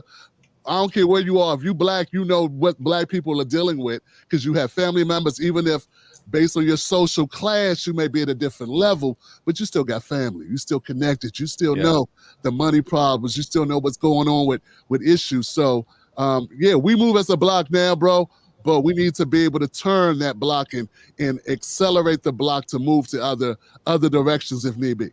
I think to his point, sorry to cut you off. Again, so this is just my personal opinion. I think 3 of the most damaging presidents to the country period that we've had: Reagan, Trump, Bush, in that order. And when you're talking about the Black vote, when you're talking Reagan, Black voters were the only demographic that voted against him in both elections. 83% in 91% in 84. Trump, same thing, 87% the first time, 89% the next time. Bush, number 2, 90% first time, 88% second time. No other demographic of people by race votes at such a high percentage for or against somebody, except for us collectively. I see. I guess when I think voting as a block, and I guess maybe my definition is off. When I think voting as a block, I think not only are we showing up and turning out to vote, but all for the same reason, for the same agenda, like where we as a community have all, I mean, I was obviously not going to get 100%, but where everyone is saying, hey, these are the problems, these are the issues that everybody is completely aware of, and we're all putting our vote behind this person because they have heard, these things that we want changed together. And if these things will happen, this is where you get the vote from all of us. I guess that's what I thought is a block vote. But when you say, I guess the question is, let me make sure I clarify. Define block vote. I don't want to. Well, for me, a block would be, as you stated, where we would vote for a cause. But see, man, the Democrats are doing something, in my opinion. It looks like I'm gonna be the odd man out. Whenever with the identity politics that's at play right now, for instance, with Kamala Harris, the historic nature of this, the emotional pull of this. This is monumental what's going on, right? This messes with the psyche totally, right? Not only do we got a truncated election where everything's on fast forward, right? No time to what's your policy? Be like, I don't care. It's a Black woman. Get that damn vote. Mm-hmm. So the Democrats have the ability to use that to the advantage. Or we could pump the brakes and say, to the masses of Black voters, like, hold on. We need to go here and get a Black agenda now. Hold tight. Yeah. But right now they're like, oh, well, we don't have time for no Black agenda, bruh. We gotta get this sister while we can. And I'm like, if for us to use the block the way you described it, which I think would be most advantageous, we have to have the time to be on the same accord. That's an issue. Yeah, that's an issue. I see. Political sis. I see your face. What are you thinking? Maybe I'm thinking about it wrong. I don't know. The block. When you say the block vote, you're talking about basically a group of people, a block of people going voting for the same thing, right? The same issues. That's basically what block voting is, if I'm not mistaken. Now, I want to push back because I am a woman. I am a Black woman, so I know some of my rights have been taken away. And I know that we've been saying we're gravitating towards the Democrat Party. Well, here's the reason why. Because it's not the Democrat Party that's taking women rights away. It's not the Democrat Party that's taking health care away. And it's not the Democrat Party that's taking voting rights away, okay? That is the Republican Party. So if the Republican Party want Black votes, then they need to stop doing racist things. So we need to keep that in mind. That's extremely important. And what do I mean by that? For an example, if you want to go to the Democrat Party, well, when it comes to the economy, over 75 years, the economy has been doing great under the Democrats, way better than the Republicans. The problem is with the Democrats is they don't know how to sell it, right? We're not good when it comes to messaging, and we need to do better. And when it comes to Trump policies, well, guess what? It hasn't done anything to help the Black community. When it comes to policing, he hasn't done anything to help the Black community. You want to talk about what was his platinum plan? 3 pages of what? Telling Black people what they should do? No. So I think it's not that we're not dumb. Black people are far from dumb. We're very educated. We're very smart, and we read.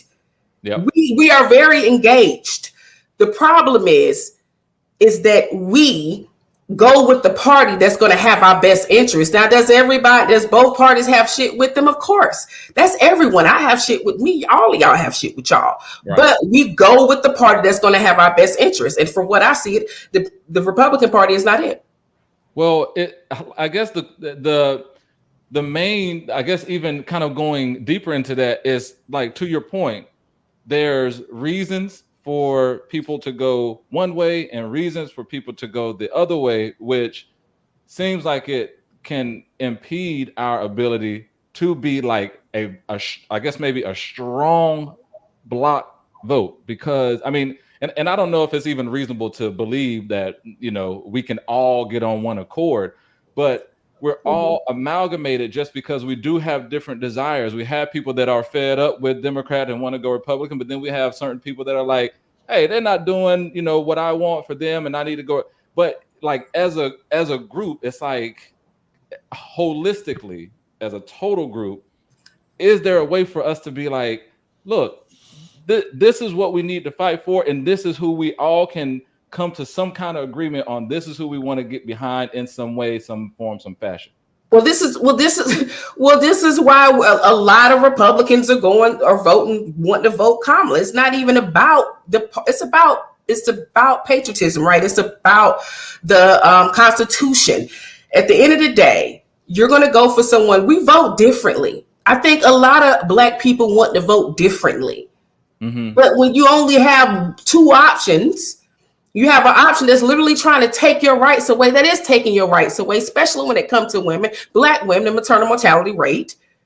You have one party a former president who has nominated 3 Supreme Court justices that literally took our rights away, knowing damn well it's more about abortion, knowing that it's going to affect Black women the most.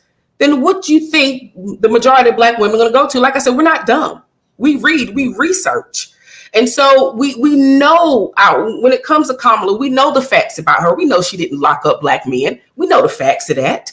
Mm-hmm. It's for you the information is there for you to do your own research, right? We know it's Biden who brought us back to a break when it comes to the economy. We know that. So we go for the party that's going to have our best interest, even when it comes to healthcare. Mm-hmm.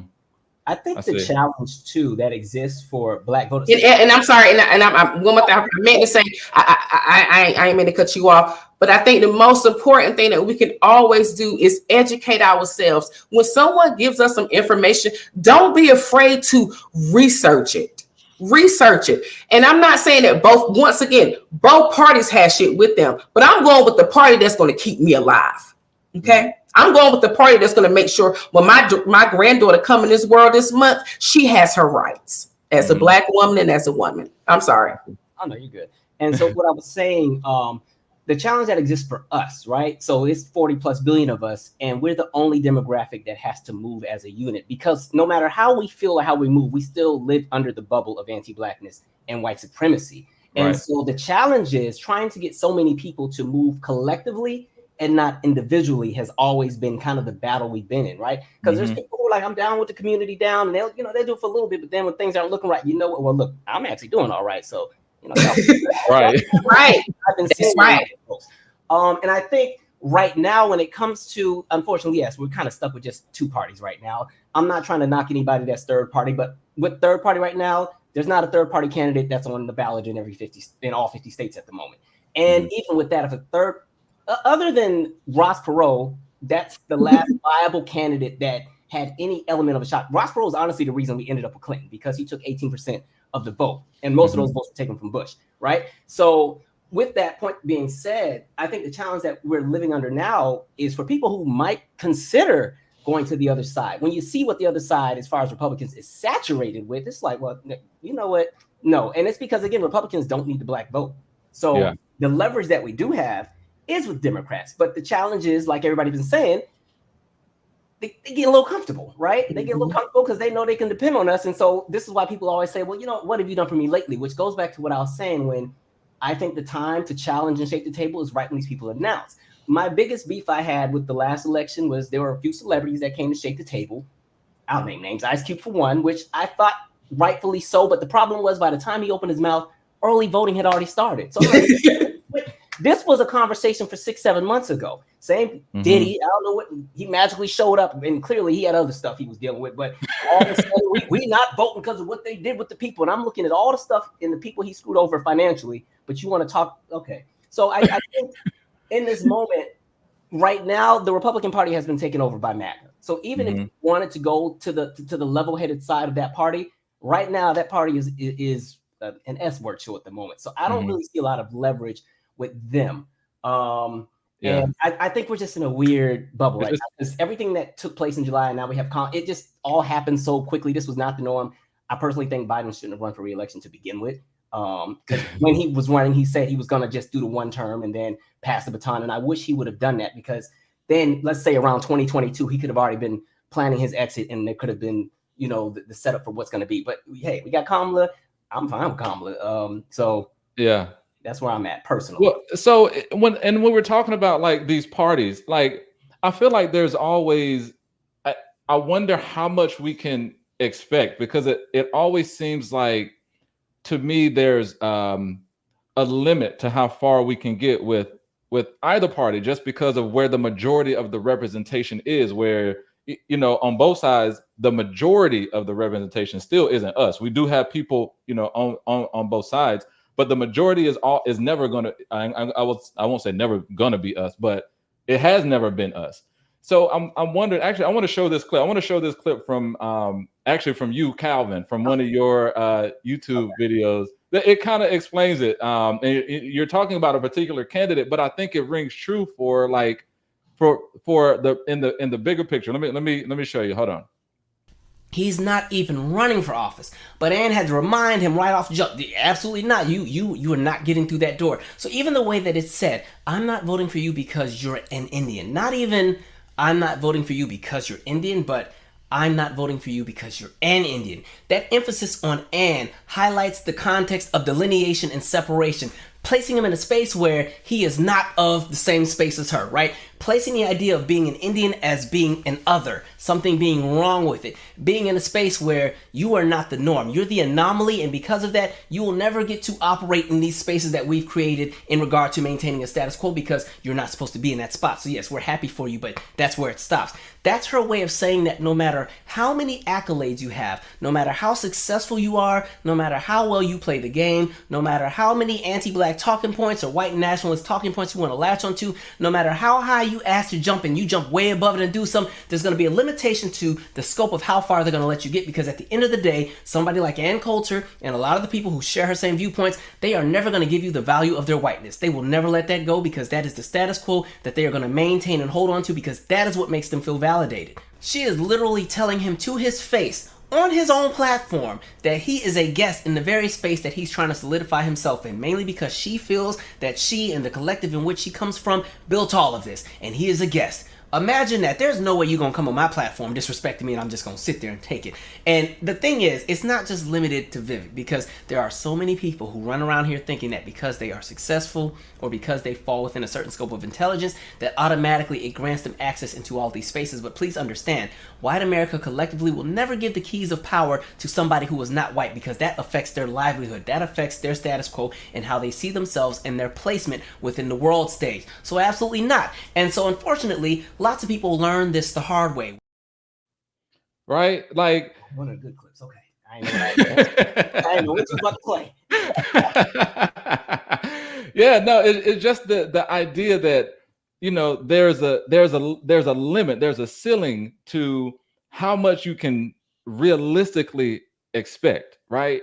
And if that is the case, is there a way around that, right? Because if we're talking about like voting in terms of getting the things that we need, knowing that if we get too much of what we need, it can be seen as a threat potentially, right?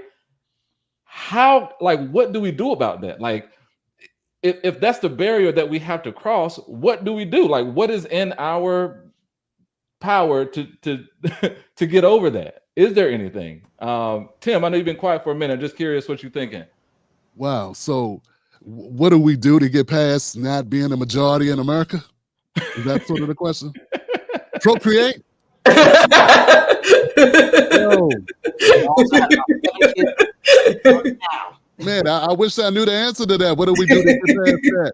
Being a minority here. I'm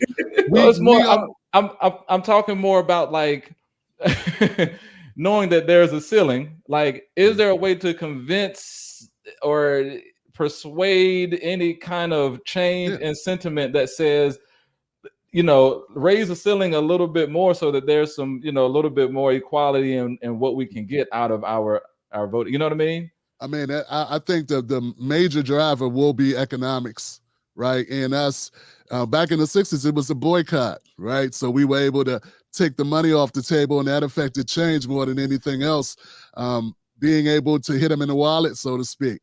The vote, I mean, I support voting, but I support other means of civil engagement that, you know, that are beyond just voting. That's just one tool in the toolbox. You know what I'm saying? So, yeah, I think the ability to create media and to galvanize people into, you know, the form, those types of, you know, pushbacks that we can unite and be able to have people with the same type of opinions and ideas and move forward. But like I said, I mean, like my thing is that I think that we got to look at what we're winning, right? I guess we got to look at what we're really winning and just see that this game is bigger than just the tools, just what they put in front of us. I look at it like, yeah, they set this game up this way that, you know, we would be dealing with Roe versus Wade going away. And then now you're basically women are put in this position. So like, what are they going to do? Like, what would I do if male rights were taken away? You know what I'm saying? I understand the argument, but I'm also recognizing that it's a trick bag that we're in. And I still believe that third parties are the only way within the electoral system. I don't think either one of these parties are going to cede power to a minority group. We do have social currency, though. Being Black still matters. For right now, for this moment, it still matters. And we still have that moral argument as Black Americans, though it gets siphoned to other groups time and time again. I see. So it's kind of like maybe looking at the system of voting as one tool in a bigger toolbox. So maybe that's kind of part of what we were saying when Calvin was saying be more strategic with the, you know, with the long-term approach, which is use that as one piece, and then there's, you know, understanding how to control our economics as another piece that can, you know, bring more leverage to the conversation, maybe, and other factors along with the voting as a way to kind of make that vote a little bit more powerful, a little bit more strategic. So yeah, absolutely. I mean, electoral college picks your president, not the popular vote anyway. Yeah. You know, I've heard, can somebody explain that just for the people? The electoral college was really the reason why we have it is to keep Black folks from voting anyway. That was the original. That's why we have electoral college. 2/3 of Negroes.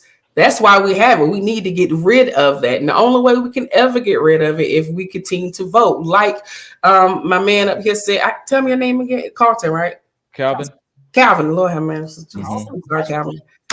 I'm so sorry because I've been just. We should have put the names up here. I've been bragging about you, so I don't know why I forgot your name that fast. But like Calvin said, it's not when we go vote. It's not every 4 years, right? It's not every 2 years. It's basically every year, right? And we have to understand that the president is not the savior. He doesn't even have more control than Congress. Congress has more control than the president because Congress controls the purse strings. However, when it comes to your schools and things like that, your hospitals. That's all on a local level. Local elections are extremely important. For an example, I live in North Carolina. Everyone is excited. I'm excited. I know Kamala can win. I know she can. The last Democrat that won here was in 2008, Obama. And who carried him across the finish line? Black voters and college students.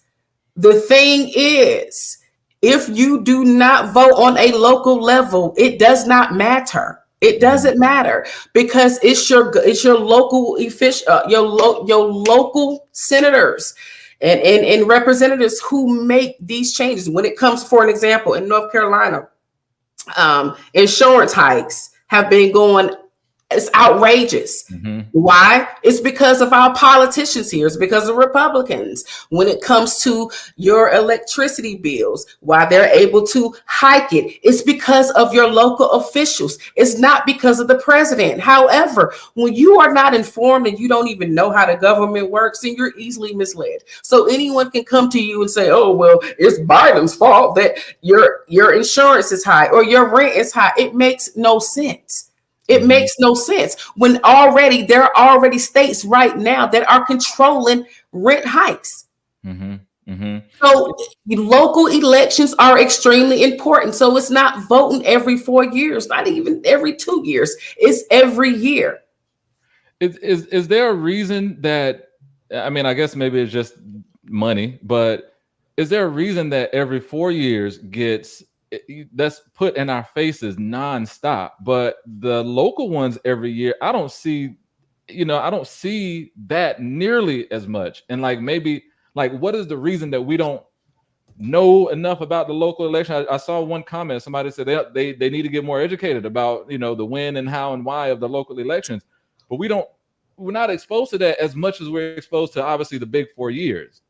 Well, I would say that I'm not going to put that all on the voters, right? I won't do that, even though I will say y'all have to stay informed so you don't easily get misled by someone or by something, What I'm saying is local officials need to do better. And to be quite honest, a lot of them, and that's both sides. And I can speak specifically for the Democrats. A lot of them are getting so comfortable, right?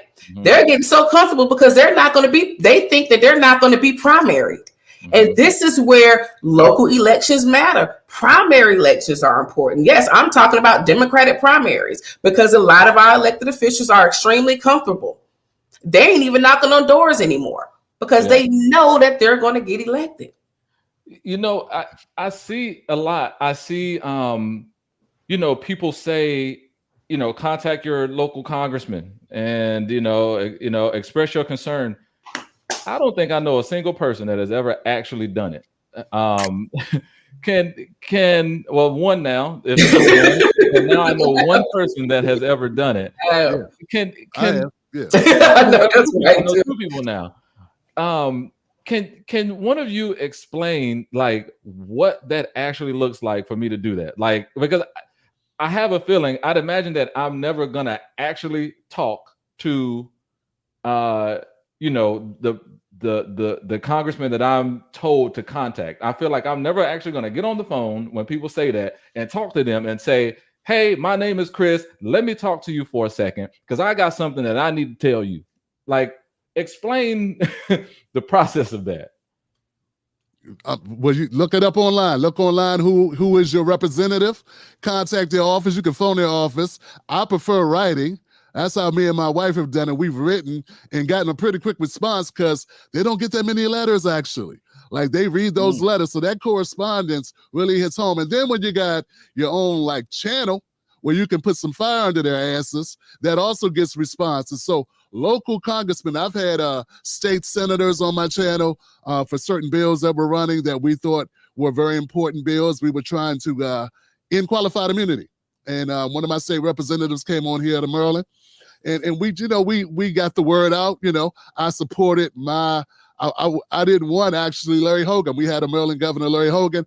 I supported my brother, Ben Jealous. He was the youngest president of the NAACP when he ran, and I went on campaign trails and the whole thing. So, there's get involved, go online, look up who's your representative, get it, then call them up. They'll give you some mailing address to get rid of you. Follow up, write the letters, follow up. It's not that hard to do, man. And you can get at least get your issue heard.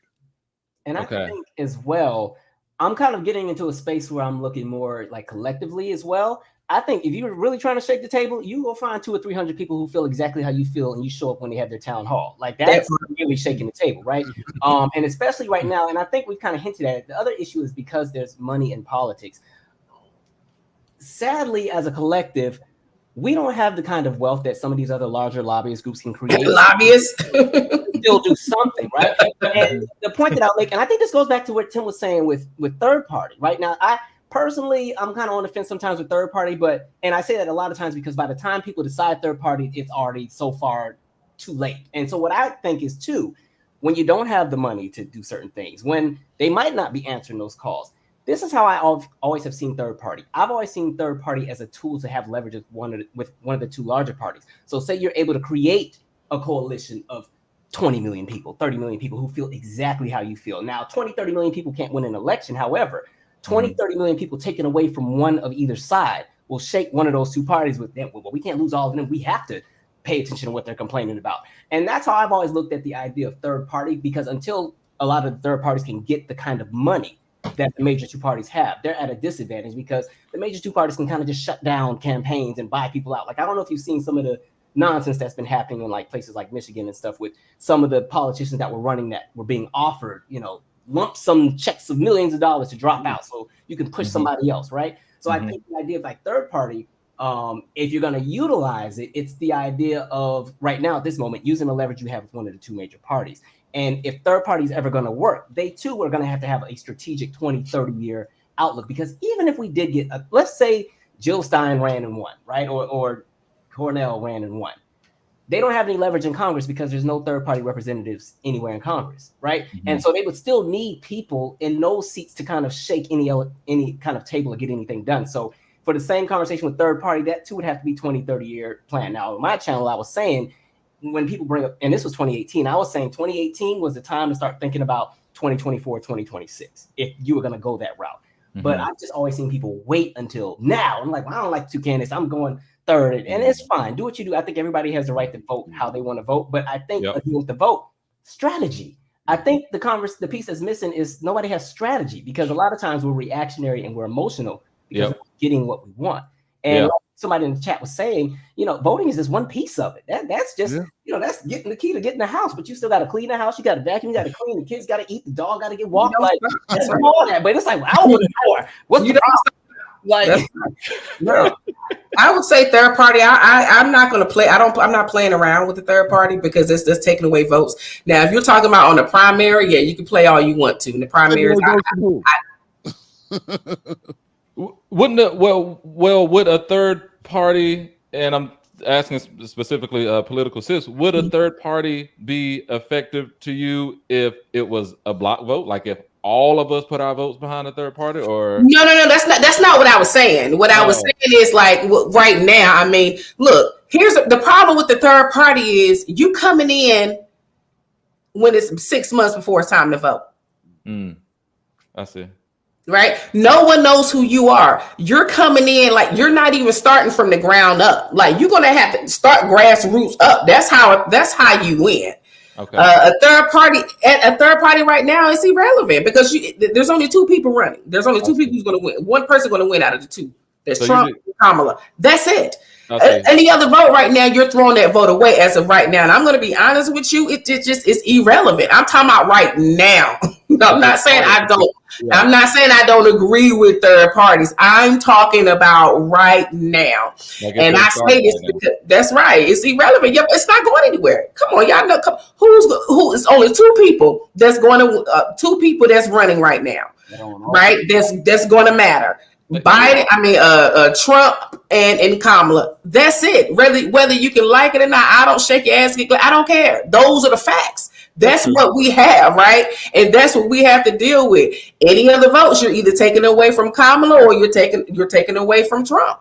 Yeah, I could see that because I kind of believe that it doesn't, like, it's going to be one of those two. I don't see how anybody else would win. I mean, it could. I mean, obviously anything can happen. And but those are facts. Like that's what's going to happen right now. I'm not saying later on doing third party. I'm not saying that with Calvin. I'm not disagreeing there. You know, I believe it's shaking up, but that's why, you know, you also have primaries, right? You shake people up through primaries. What you think, Tim? You sound like you look like you're going to say something. Well, you know, America's the way it is with the primary, with the uniparty. That's what we call it, the uniparty, right? Because of that type of belief system that there's nothing we could do. I mean, 40% of Americans don't even vote. So they're not voting because they're not being represented. They're not voting because corporations own our both political parties. And if we don't break out of it, if we don't change our attitude towards third parties, most other countries in the Western world have more than two parties, man, that are connected at the hip. I mean, Trump was a Democrat last week, and now he's a Republican. You know what I'm saying? I mean, the billionaires donate to both parties. So everything is done in unison. Like, it's a trick bag. It's a game. Yeah. You're basically fighting against yourself. These people, they go out, these congressmen and these senators go out and play golf together and know each other's families. Hillary and Trump look like they were warring, but their kids grew up together on sleepovers. I mean, they were at each other's weddings. Yeah. This is all smoke and mirrors. I think we have to, if we want to change America, if you want to operate in it, if you want a job, if you want a career, if you want to build a business, this is great, right? If you want to be in politics and do that. But if you want to change America so it's a better America, so that my grandkids, your neighbors, people you don't even know, so we can end the fucking wars, so we can bring shit, you know, where we stop funding the military industrial complex, well, then we're going to have to get inventive, creative, and break out of the box of the uniparty. That's the only solution. That's the only way we got. Or we keep doing what we've been doing, which is chasing our tail and getting nowhere. Yeah. Well, you know, I have to push back and I have to disagree. Hold on real quick, PoliticalSis. I'm gonna let you finish. Don't forget that thought. But Tim, for that, like, for something like that, number one, wouldn't we first have to all get together as a block and be really strategic and get behind the third party way, way early on for that to even be remotely successful? Like, no, it not necessarily does a third party have to win an election to be very effective. The elections are decided in a couple of swing states. Only about, I'd say 80,000, 50,000 votes in any given swing state. Wisconsin, Michigan, Georgia. That's the only thing that's needed to be changed in order to swing an election. And if you have that ability to swing the election, that's all that's needed. You can swing the election based on criteria, based on what you've negotiated. So take RFK, for instance. He just dropped out. If RFK really is pulling 5 to 8% of the vote in a swing state, that's the election right there. That's the election. And the reason why I'm so pissed off with the Democrats is they try to block third parties. They took him to court to get him off the ballot. That is not democratic. That is not democratic at all. So we have to support third parties just for the leverage. So RFK, he decided to go with Trump. He could have went with Kamala, but they weren't open to a dialogue. Kamala. Yeah. Kamala. They could have went with Kamala. They could have went with the cop. They could have went with the prosecutor. Instead of a law degree to lock up people instead of a law degree to free people. They could have went with the cop, but they chose not to. I see. All right. She's a happy cop, and you like her. She's a great cop. So let me. I taught police officers. I'm happy. I'm happy too, but I'm also for a person who is not representing cops to the point where they feel that they should have immunity. But we can take that to another day. But what I want to say is I want to push back because first off, this is not back in the 90s. This is not back in the 80s where people did hang out with each other, where both sides, political sides, which was a good thing because that means they were okay coming across the aisle, meeting with each other, walking away, knowing not both parties are going to have everything that they want. That's not a problem. I don't understand the problem there, but that's not happening now. No, you can't say that both parties are going holding each other hands and kumbaya, even if they are, so what? I'm talking about the laws that are being passed now. This is not a game when it comes to women's rights. This is not a game when a woman goes into the emergency room here in North Carolina, Roxborough, and they turn her away because of the abortion rights, because she's pregnant, and then she goes in the car and she has her baby and the baby dies. This is not a game. No, my friend. This is far from a game. It's not a game when you're saying police officers should be able to have full immunity when it's okay for them to come into a Black woman's house, and when she's just literally picking up a boiling pot of water, and then he just underlive her, and it's okay to have full immunity. No, sir. This is not a game. It was okay. Let me finish talking, sir. This is far from a game. And like I said, we need to understand the facts when it comes to voting and the importance of that. This is a matter of life and death. Mm-hmm. This is what it is, and those are the facts. And let me just say this: everything that I spit, please research what I say. Well, I don't think anybody would, disagree that those are issues that need to be addressed. But I think, and correct me if I'm wrong, but I think Tim is saying like it's not as two-sided as we're shown it to be. Basically. No, he's absolutely right. But what I'm saying is we also got to keep in mind this is not a situation that we chose to be in. When it's simple. You have one side taking Black people rights away along with other things, and another side that isn't. That's what I'm saying. I'm not saying that I don't disagree with a three-party. That's not what I'm saying. But let's not play like this is some type of game. Let's stick with the facts here. Well, this okay. is real. Tell me this then, like for us who are, on what, no matter which side of the fence, and we're trying to figure out what is the best way forward. Like, what are the things that me and everyone else, what should we be paying attention to? Because, you have certain things that you would say, this is important. This is why. What should we, I guess, in general, be paying attention to when we're looking at the different sides? Well, you have to go by what you're interested in, right? I can tell you what gravitates me, what gets to me, what keeps me up at night. And once again, that's women's rights, that is healthcare, that is voting rights, that is police brutality, and that is education. When you're trying to take public education away, when you're trying to take student loans away, I wouldn't have a master's degree. I wouldn't have I wouldn't have an education if it wasn't for public education. These are the things that keep me up at night. This is what I know that impacts people within my community. So I already got mine, right? But it's not just about me. Just because I got mine, I still don't forget where I come from. My mother dead. If she hear me saying right now, screw every damn body else because I got mine, she'll have a heart attack. It's not about that. I still care about my community. And when my community succeeds, I'm doing good. And I think to that point as well, for me personally, I'm really looking at the long term because I think because everybody lives in the now, we kind of forget that as policy is implemented, it affects us for decades. So even look at the Breonna Taylor situation, right? Where you just saw the two cops that had those charges and they've been dropped. When you talk about the judge that was appointed, at first I was like, oh, that must have been somebody Trump put in. But no, this is a judge that Reagan put in. Reagan, old judge. 30, some policy from 40 plus years ago still affecting us now. So for me, I'm in a space of harm reduction right now. I do feel that there are some elections where it's like, okay, these are the things I really, really want. But right now, I think we're living in a space of, okay, what else do we not want to lose? Because it's like you keep, in the era of Edward Bloom, who has literally just, when we're talking affirmative action being gutted, when we're talking what's happening with Fearless Fund, when we're talking about what's happening with literally everything. Edward Bloom, yes. White man that has used his leverage with Republicans and Republican judges, everything he wanted.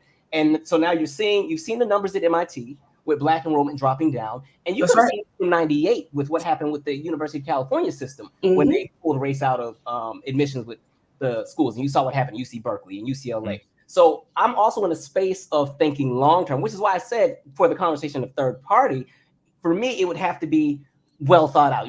We got to be in a space to be prepared to understand that some things may not happen within our lifetime if you're putting in the groundwork. Because look at Roe v. Wade, right? When folks were pissed off, it took them 60 years to gut it, right? And so I think because so many of us want everything right now, we're living in a moment, we kind of forget that, we have Black baby boomers, Black silent generation that are aging up, that are on fixed incomes. And in this era where housing is skyrocketing, property taxes are skyrocketing, people are being pushed out. I just saw the report coming out of California where it was saying over 50% of the homeless people in California are senior citizens that have been pushed out, not just the Vietnam vets, not just the people that have addiction issues. So when we're talking about elections, there's so many things to consider. And I think that's where, as Black people, we have to see, well, where do we fall in this? And for us, personally, I just feel that when America is not doing well as a country, Black people are collateral. Because, and this is why I remember when Bernie was running, and this is when he kind of actually lost me, when they were having a conversation about race and how to make Black people whole. And his argument was, well, you know, when you fix the issue with classism in America, white Americans will finally let Black people have it. I was like, wait, whoa, what? So we got to let somebody else get something first while we sit in the back. But, okay. And so, but to that point as well, white America, when they're not happy, somebody has to suffer. And it's usually us, and it's every other community. And that's how it's always been, right? And I think even when people talk about like the election of Barack Obama, I think people don't realize white America voted against him. That's right. 45%, 45% of the white vote in 08, 39% of the white vote in 2012. And even when Hillary ran, she got 37, right? So the only reason he ever got in office was because of the overabundance of support from other groups, right? And so, like I said, not to sound terrible, if you take away the white vote, we wouldn't have a lot of the problems we have right now. But conversation of whiteness and anti-Blackness is always going to be a conversation in our politics. And unfortunately, the Republican Party has chosen to let that be a chamber within their party because, again, they don't need the Black vote. But they do recognize that in order to kind of keep the power that they have to appease that demographic of their party that believes that we are less than, that believes we shouldn't have anything, that believes that, yes, they're going to gut anything. And like, even if you look, because I was looking at the platforms of both candidates, right? With Trump's, you know, main 20 points, like 3 of them, or one piece is getting rid of the CRT bit and the conversation about American history, true American history. And it's interesting that there's not a single piece in his platform that I could find that has any kind of element towards Black anything. Anything that was associated with us was tied to the immigrant population and building the wall. That's all we get is if we can build that wall, then you niggas will be happy. Like that's what we got. So but that's a really good point because I see like a lot of times when you watch these debates, and I remember hearing it on, I want to say it was a Breakfast Club where Charlemagne was basically saying, you know, they had a debate for 2 hours or 3 hours or however long, and they only spent 1 minute on anything that was pertaining to a Black agenda whatsoever, right? And it seems like a lot of time in a lot of the things when we're looking for, okay, what do they have for us? It's like somehow it either nothing gets mentioned or it's very little or it's included in a bigger pot of everyone else, right? And actually, I'm glad you to bring this up because I got a clip from Tim too. And Tim, you had some commentary one time, kind of talking about this. I want to show it real quick. Now, Becky, you're married, correct? I am. Me and my wife have been together for about 8 years. Oh, that's amazing. Very, very cute. Thanks. But I have got some bad news for you. I hate that. On page 584, Project 2025 calls for the elimination of protections for LGBTQ plus Americans.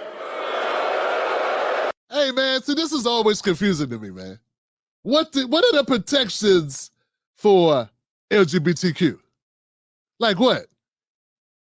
Can't nobody punch you or nothing? Nobody's supposed to get punched. Like, I'm trying to understand, what are the extra protections that LGBTQ people are supposed to get? I don't get it. I don't know what they are. Maybe somebody will enlighten me.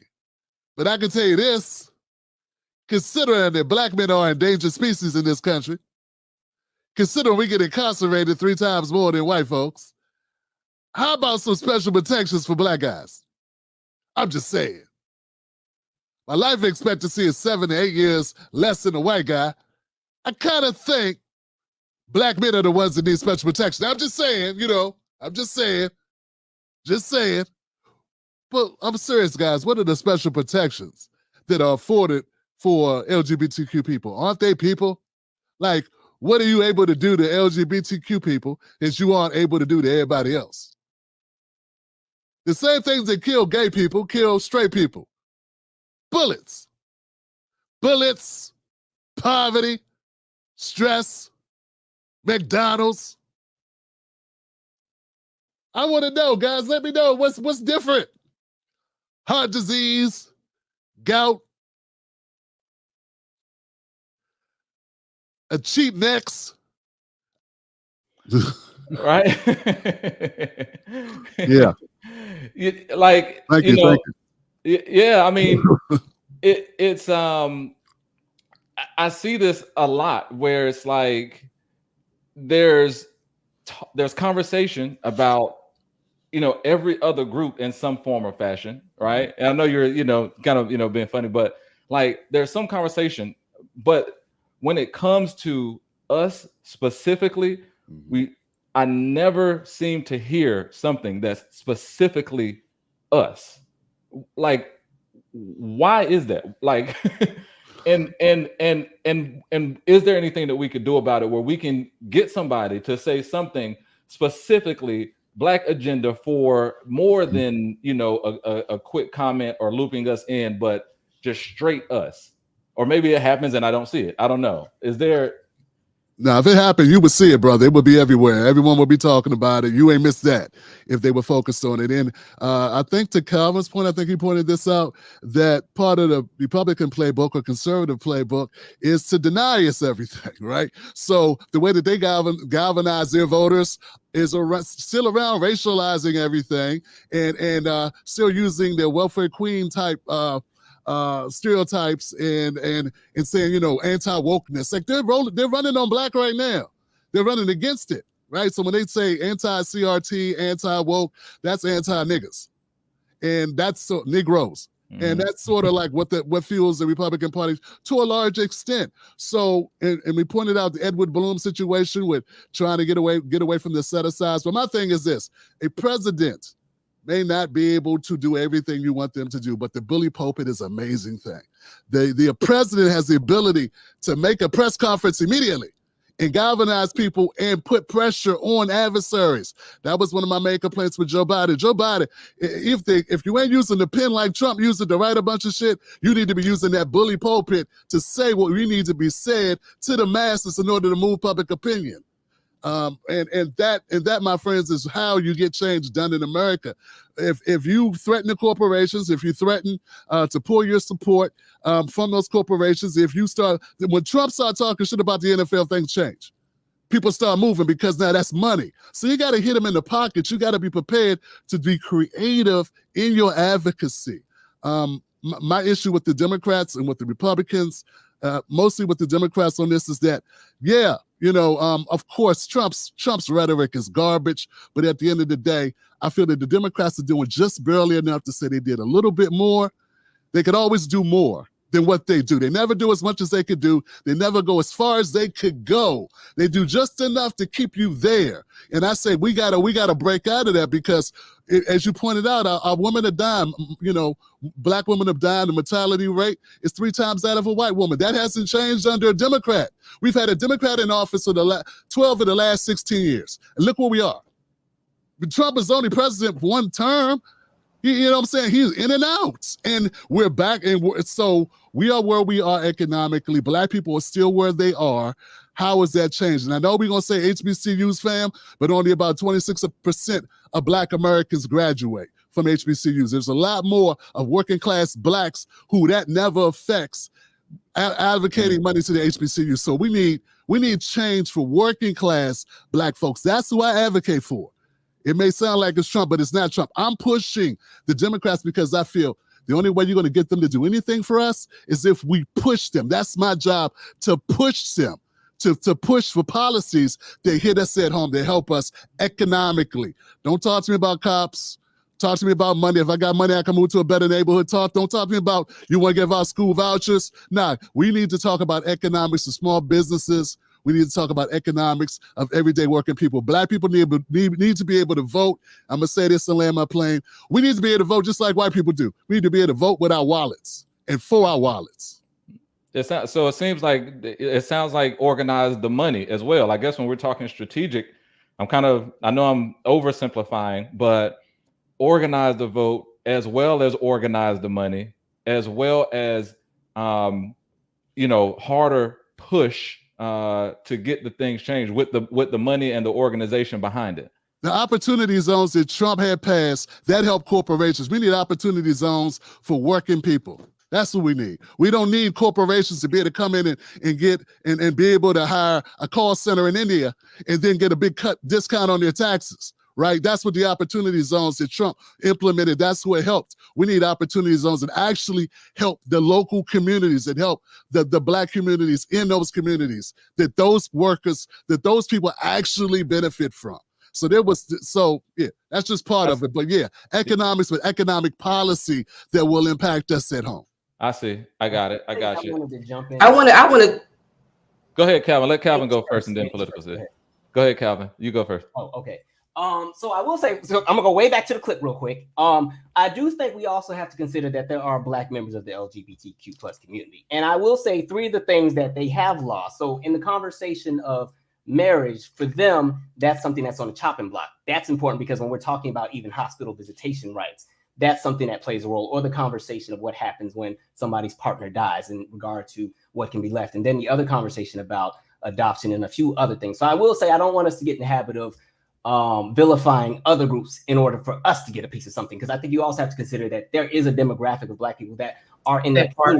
And I will say, when we're talking about, what has happened because Democrats have kind of been in charge, at least with the executive branch, for a really long time. But we really had about a year and a half of a filibuster-proof Democrat majority, meaning that there's enough representation in the House, enough representation in the Senate, and then again the executive branch where Republicans can't get in the way.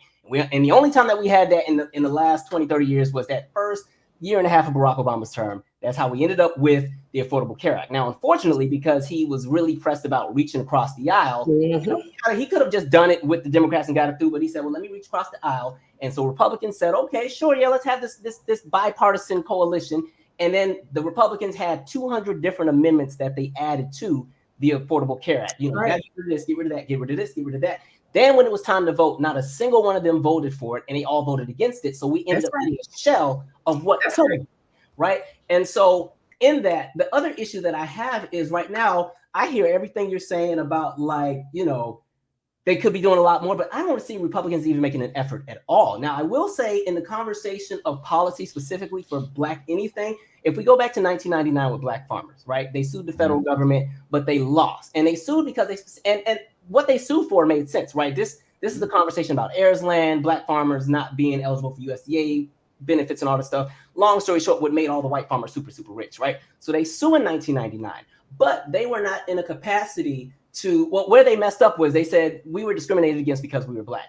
We needed these protections. The judge moved against it. It was like, that doesn't do it. And I think so they lost, right? Now, we fast forward to, last administration with Biden, we saw Black farmers, they were gonna get the $4.5 billion. White farmers got pissed off and sued. As a matter of, and what's crazy is white farmers had already gotten bailed out. And the only reason the farmers bailed out was because of the tax tariffs against down in less than a year. Farmers got a bailout. Black farmers didn't because so many as USDA farms. So that's why they were supposed to get that $4.5 billion. And then what happened? White farmers sued. It had been a litigation.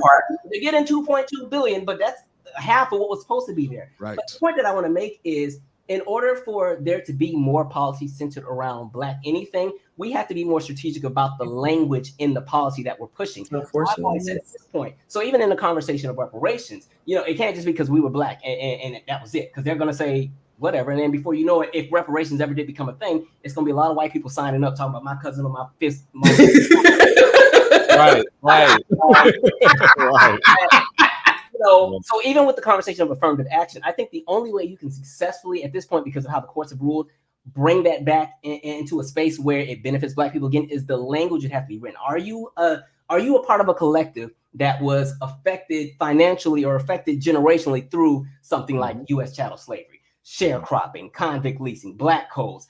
Are you a part of a demographic that, or even if we're talking reparations, are you part of a demographic that was left out of the FHA program because of racial discrimination? Are you a part of the military veterans who were left out of the GI Bill? You know, like I think, or are you a part of the demographic of Americans who were not included in the New Deal? Like as great as FDR was, we weren't a part of that. Damn sure wasn't. No, we were not. That's how we got redlining. Thank you. So getting like the Black policy, we have to be more strategic about the language and what it is we're pushing, because we can't even latch on to Black anymore because they're starting to use that against us as well. Right. Because we also have to be cognizant of the conversation of what is delineation in the United States. The demographic of what is Black has changed since 2000, right? So after the Clinton administration shifted some of the immigration laws and we saw the increase of people coming from the continent of Africa, because think about the United States in the 90s and the 80s. A lot of times, if you knew somebody that was Black, that was not from the United States or their lineage didn't tie to slavery, they were normally from Haiti, they were normally from Jamaica. Those were the main two demographics that were in here. So when Clinton administration shifted the laws in 2000, it made it easier for people coming from the continent to come. So that's why we've seen the massive increase of people coming from places like West Africa, like Ghana, Nigeria, and all these different places. And so even when we're talking politics, that shifts. If you look at an example, like I can bring up the Virginia gubernatorial election, right? So a Republican was elected. And so when they talk, when they're looking at the exit polls with the vote, it was like, oh, a certain percentage of Black people voted for the Republican guy. But really, when you're talking delineation, the Ethiopian population of Virginia voted for the Republican because they didn't like what the U.S. was doing in regard to what was happening in Ethiopia with the Tigray region when they were having the civil war there. So again, like so much is changing. Our language has to evolve with where the world is moving. So I think, like Tim was saying, yeah, I'm all about let's push some folks because there's a lot of people who are comfortable. I think even 2016, right? I'm sorry for rambling, but let me get it all out. No, this is good. This is good. Even 2016, I think where Democrats really, really messed up is they were so comfortable. So look at like how Hillary never even went to Michigan.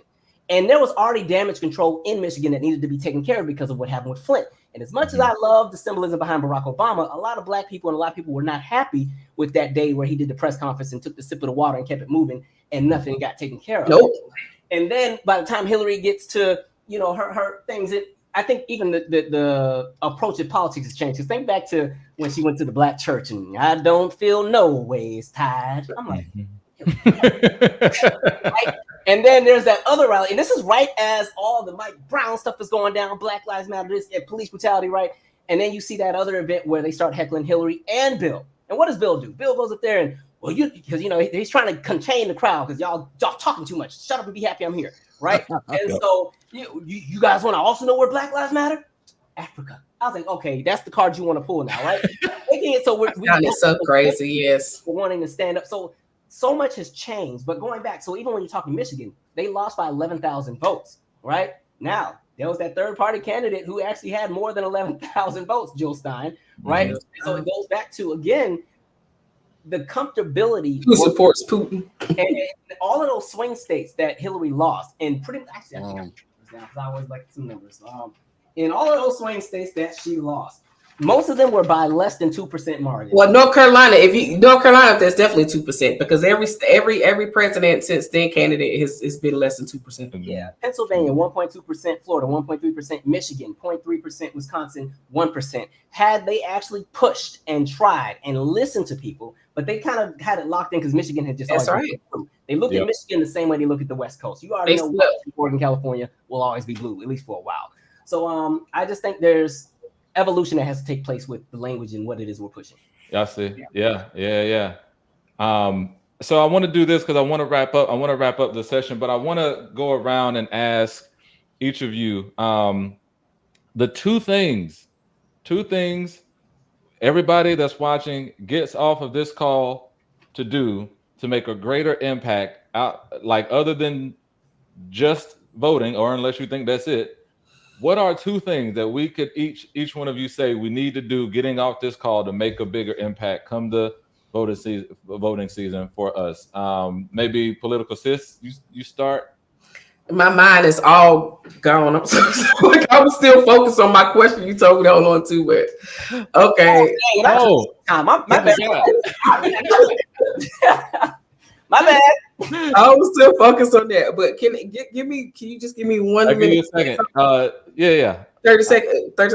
I got to say this because this is why I say it's so important. Like Calvin said, it's so important that we understand how the three branches of government works. I don't care how many times a president gets up on the stage and say whatever he wants to say. It's all about Congress, who control Congress. So I don't care what Biden get up to say. As you know, right now, Republicans control the House. So for an example, the George Floyd bill, that was something that could have protected our people when it comes to policing, along with other bills that has been passed, but it didn't get through the Senate or Congress. I mean, the House wouldn't even look at it. And that's because it could not pass Congress. The president does not make laws. He signs them. Okay. He signs bills into laws. That is what he does. He can recommend something, but he cannot make something. He cannot make a law. He cannot make a bill, and he cannot do any of that. Only thing he can do is sign a bill into law. So it's important that we understand that. This is why we always say Congress controls the purse strings. They hold the power. And so there were bills. So when it comes to executive orders, yeah, and Biden did that when it came to policing, immunity and policing on the federal level. He took care of that. When it came to small businesses, he took care of that. Of course, you all know about when it comes to insulin, when it comes to sickle cell research. He has done a lot for people within our community. So please, let's just keep that in mind. I just want to make sure I say that because I got to give credit where credit is due. Please learn the three branches of government and how they work. And if you did, a lot of us wouldn't be upset for no reason. That is one thing I can say. I think we all need to learn. I was about to say that could be the one. That could be one. That is one thing. Please learn how the government works. I mean that, and I'm not trying to disrespect anyone, but that will save a lot of headache and blood pressure for yourself. That's what I'm saying. Understand how it works, and then vote how you want to vote. I can't tell you how to vote. I'm not here to tell you that, but I'm telling you to understand how it works. Yeah. And number two, make sure you're voting for your best interests. Make sure, if you can, that you're looking out for your community too. And it's not just about you, because your community shapes the future. Perfect. Thank you very much. Tim. Yes. Give me your top two things that you think we can get off of this. Yeah. Number one, I think whatever you listen to, as far as wherever you get your news, right? If you on the left, you get news from the left, listen to the right for a while. Like, be able to step outside of your bubble and weigh both sides of the equation. I think that what we have is a situation where people just not hearing each other, man. We're not able to really weigh issues. Number two, yeah, man, I would say get involved at some level. I want more people to pick up the mic and become a voice. If it's not good, if you don't have to go on camera, you can do a podcast. If you don't want to do a podcast, do a blog. People still read. It's not illegal yet to read whatever you want for the most part. So yeah, I think we need to be educated, and then from there, once you become more educated, become more involved. I think those are my two. I guess 2.5. Yeah. I like that. Become your own media voice, basically. Mm-hmm. Yeah, I like that. Calvin. Yeah, I agree with everything everybody's been saying. Again, I'm all about strategy and thinking more so long term. I think a lot of people, it will help when people kind of understand that politics is an ongoing game. It never stops, right? You often hear a lot of people say, I'm tapped out, I'm done, because things didn't go their way 1 or 2 terms or 3. But politics is always going to be here whether we want to be a part of it or not, right? So the idea of just thinking long term and strategically with what it is that you want, and really putting emphasis on judges that are put into place, and really, going and doing the research. And again, even to Tim's point, I think it does help to also hear what is happening on the side that you may not agree on, because at that same time, sometimes you might be in your own echo chamber. And I think that's why so many people were shocked in 2016 when Trump got in, because me living in DC, I wasn't shocked at all. I was at a watch party. We was in North Carolina. I turned red. I said, we gotta go home. I gotta go. Right. So yeah, thinking long term, and again, staying involved and also enlightening people who may not understand everything that's happening. There's a lot of people who are tuned out. Like Tim was saying, there's 40 million people who don't vote at all. Imagine if you could pull those 40 million and how much things would shift here, right? So, you know, you literally every election, it's a minority group and I'm not talking minority by race, but minority as far as percentage of voters that are deciding everything for us, right? That's why you're watching all of these things take place that the majority of the people don't want, because, hey, a smaller group put these people in, and they also just take the money out of politics. Another conversation for another day. Yeah, thank you for that. That's for sure, because that would have. I'm with you on that. Please research both sides. I have family that are, my best friend is a Republican, so please don't get it twisted. I stay watching Fox News, but I will always tell people, educate yourself on how the government works. Yeah. Because that is a lot of miscommunication when people don't even know how the three branches of government works. Yeah, I definitely agree with that.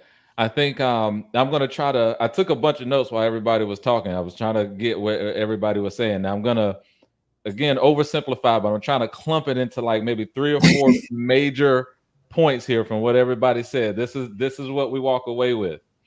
Number 1, be more strategic and have a long-term approach when we are trying to figure out which way to go forward, and to organize ourselves and our money in a strategic way when we're trying to make progress. Also, get more involved in the local elections. Go and do the research that it takes to understand exactly what's going on.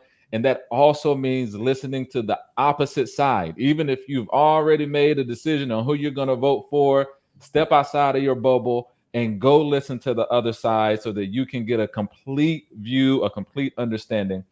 Once we've done that,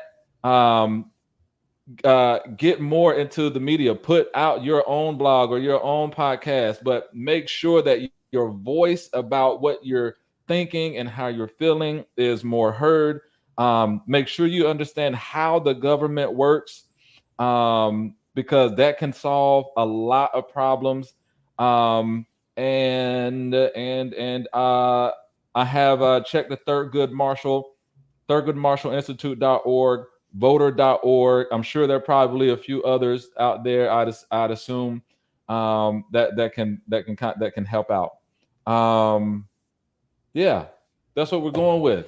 Those are the simple steps, at least, that we can take to at least go and make a little bit more impact in the things that we're trying to push. Thank you all. I really appreciate it. This was a really, really, really good conversation. Hopefully you guys can stay on for a bit. We're going to continue with the show. We're going to announce the giveaways, who is the winner of the giveaway very shortly here. And until next time, thank you, everybody.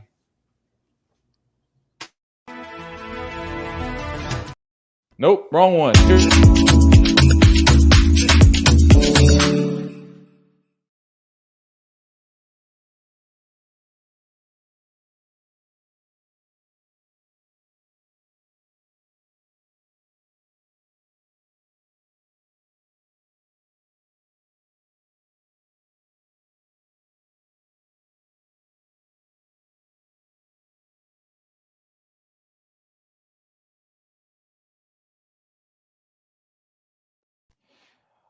All right. That was a very, very, very good session. That group is amazing. And you know, the funny thing is when we talk about politics is always a tough issue to talk about, especially when you have more people, because it can get, you know, people have their opinions and all that. And I'm glad we were able to, you know, still kind of come together on what we were talking about. But thank you all. Thank everybody for staying with us. Now, obviously, the moment that that a lot of people are waiting for is to see if they won the gifts. I do want to say this before we talk about the giveaway. Down there, right? I can't tell where I am. You're all off. There we go. Right there, the QR codes. Donating would be super duper helpful. It's what keeps us able to do this. We would, if you feel so compelled, we would appreciate it. We're a nonprofit, and we're trying to make sure that we continue to be able to do things like this. Also, the newsletter, If you want to learn a little bit more about history in about 10 to 15 minutes a month, we do giveaways all the time. We have games, we have contests, we have really inspiring stories. Please sign up for the newsletter. And with that said, the first giveaway is actually exclusively for our newsletter subscribers. So in our last newsletter, we told our subscribers that if they join the show, then they will be entered into the raffle for the Mocktail Club variety drinks. This is actually a Black-owned business, but they have some really, really good drinks if you're not a drinker, obviously, because it's the Mocktail Club and they have a variety pack. And so we're gonna give 2 lucky winners these. The people that are entered into this raffle for being a newsletter subscriber are also going to be in the other raffle as well. So they actually get 2 chances to win something. So let's see. Let's go ahead and pull it up and let's see what we have. Okay, we got a good amount of people. All right. So we're going to spin for our first winner because there are going to be 2 winners for the Mocktail Drink Club. And here we go. So everybody can see the picking. Like I said, it's very random. Just a spin. Let's see what we got. Ooh. And if you don't drink, it's fine. I mean, if you don't want a mocktail, just get it and give it to a friend. There's somebody out there that likes mocktails. Looks like it's going to be Henry. Yeah, that's what it's looking like. Is it? Or oh my gosh. Stop. Right. There we go. Okay, it is Henry. Congratulations, Henry. Henry, we got free mocktails coming your way. All right. Let's do the second one. Second winner.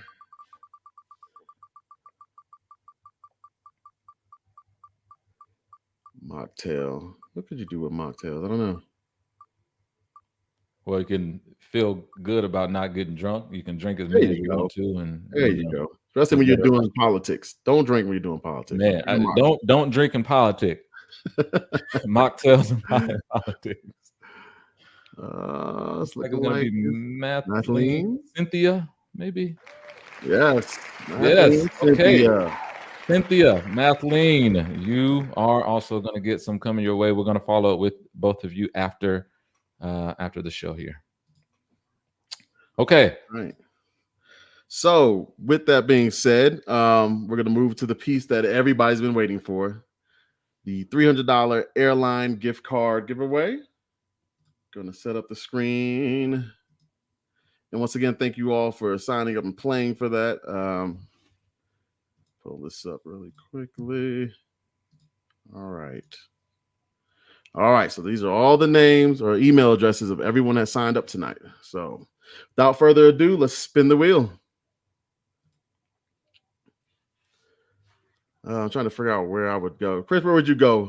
$300 gift card. Where'd you flying to, man? Well, let's see. $300 the way these, plane tickets are these days. I mean, it can give you a big chunk off, but I'd probably try to go to like Jamaica or something, maybe Bahamas. See my sisters down there in the Caribbean. Oh, wow. Henry again or Cynthia? Wow.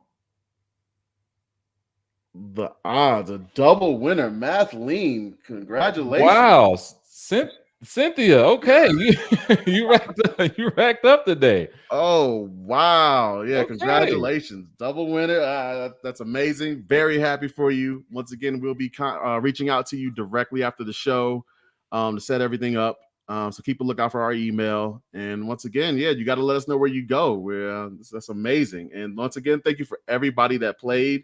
Like I said, I hope you come and join us again. Like I said, we're always doing things like this in the newsletter with the rewind and other things as well. I want to do a big thank you to Dr. Greene for coming in and educating us on the thank you so much. The history of voting and kind of doing that deep dive with us. Thank you very much. I also want to give a shout out and thank you to our panelists. Had that lively discussion. I hope you all enjoyed it. The comments were lively as well. So, I think it was very great. I think it opened up some people's eyes. It's like I said, it's good to see both sides, see different perspectives. And like I said, hopefully find a way to make our votes more powerful. So I do hope you guys were able to take something away. And lastly, I thank you all, the audience. Thank you for just coming and being part of this. I love that you guys are part of our journey. I love that you guys are very active and engaging in the comments. I know we couldn't show them all, but like I said, we do see it there. And like I said, thank you once again for joining us. It's been a great show. Chris, anything to add to it? No, I think that covered everything. You know, at the end of the rewind, we always like to end with a parting thought, which kind of brings the rewind full circle. So thank you all, and definitely sign up for the newsletter so you can find out when we have the next one. And until next time, we will see you all. We are signing off. All right. Welcome back to the rewind. Oh my gosh, I did the wrong one again. Okay, here we go.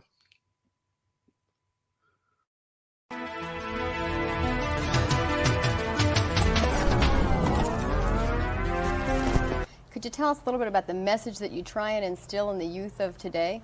Yes, I think so often many of the young people do not have enough of a understanding of the depth and the breadth of their own historical roots. And I attempted in a kind of cursory fashion to take them back to the days when our people came here from the shores of Africa right up to the present, in order to hope to visually picture for them the obstacles, the impediments, but yet in spite of all of that, the resiliency and the inner sources of strength that the black race has. And I hope that I was able to leave an imprint on their minds and that it would serve them in good stead as they attempt to carry on in the future.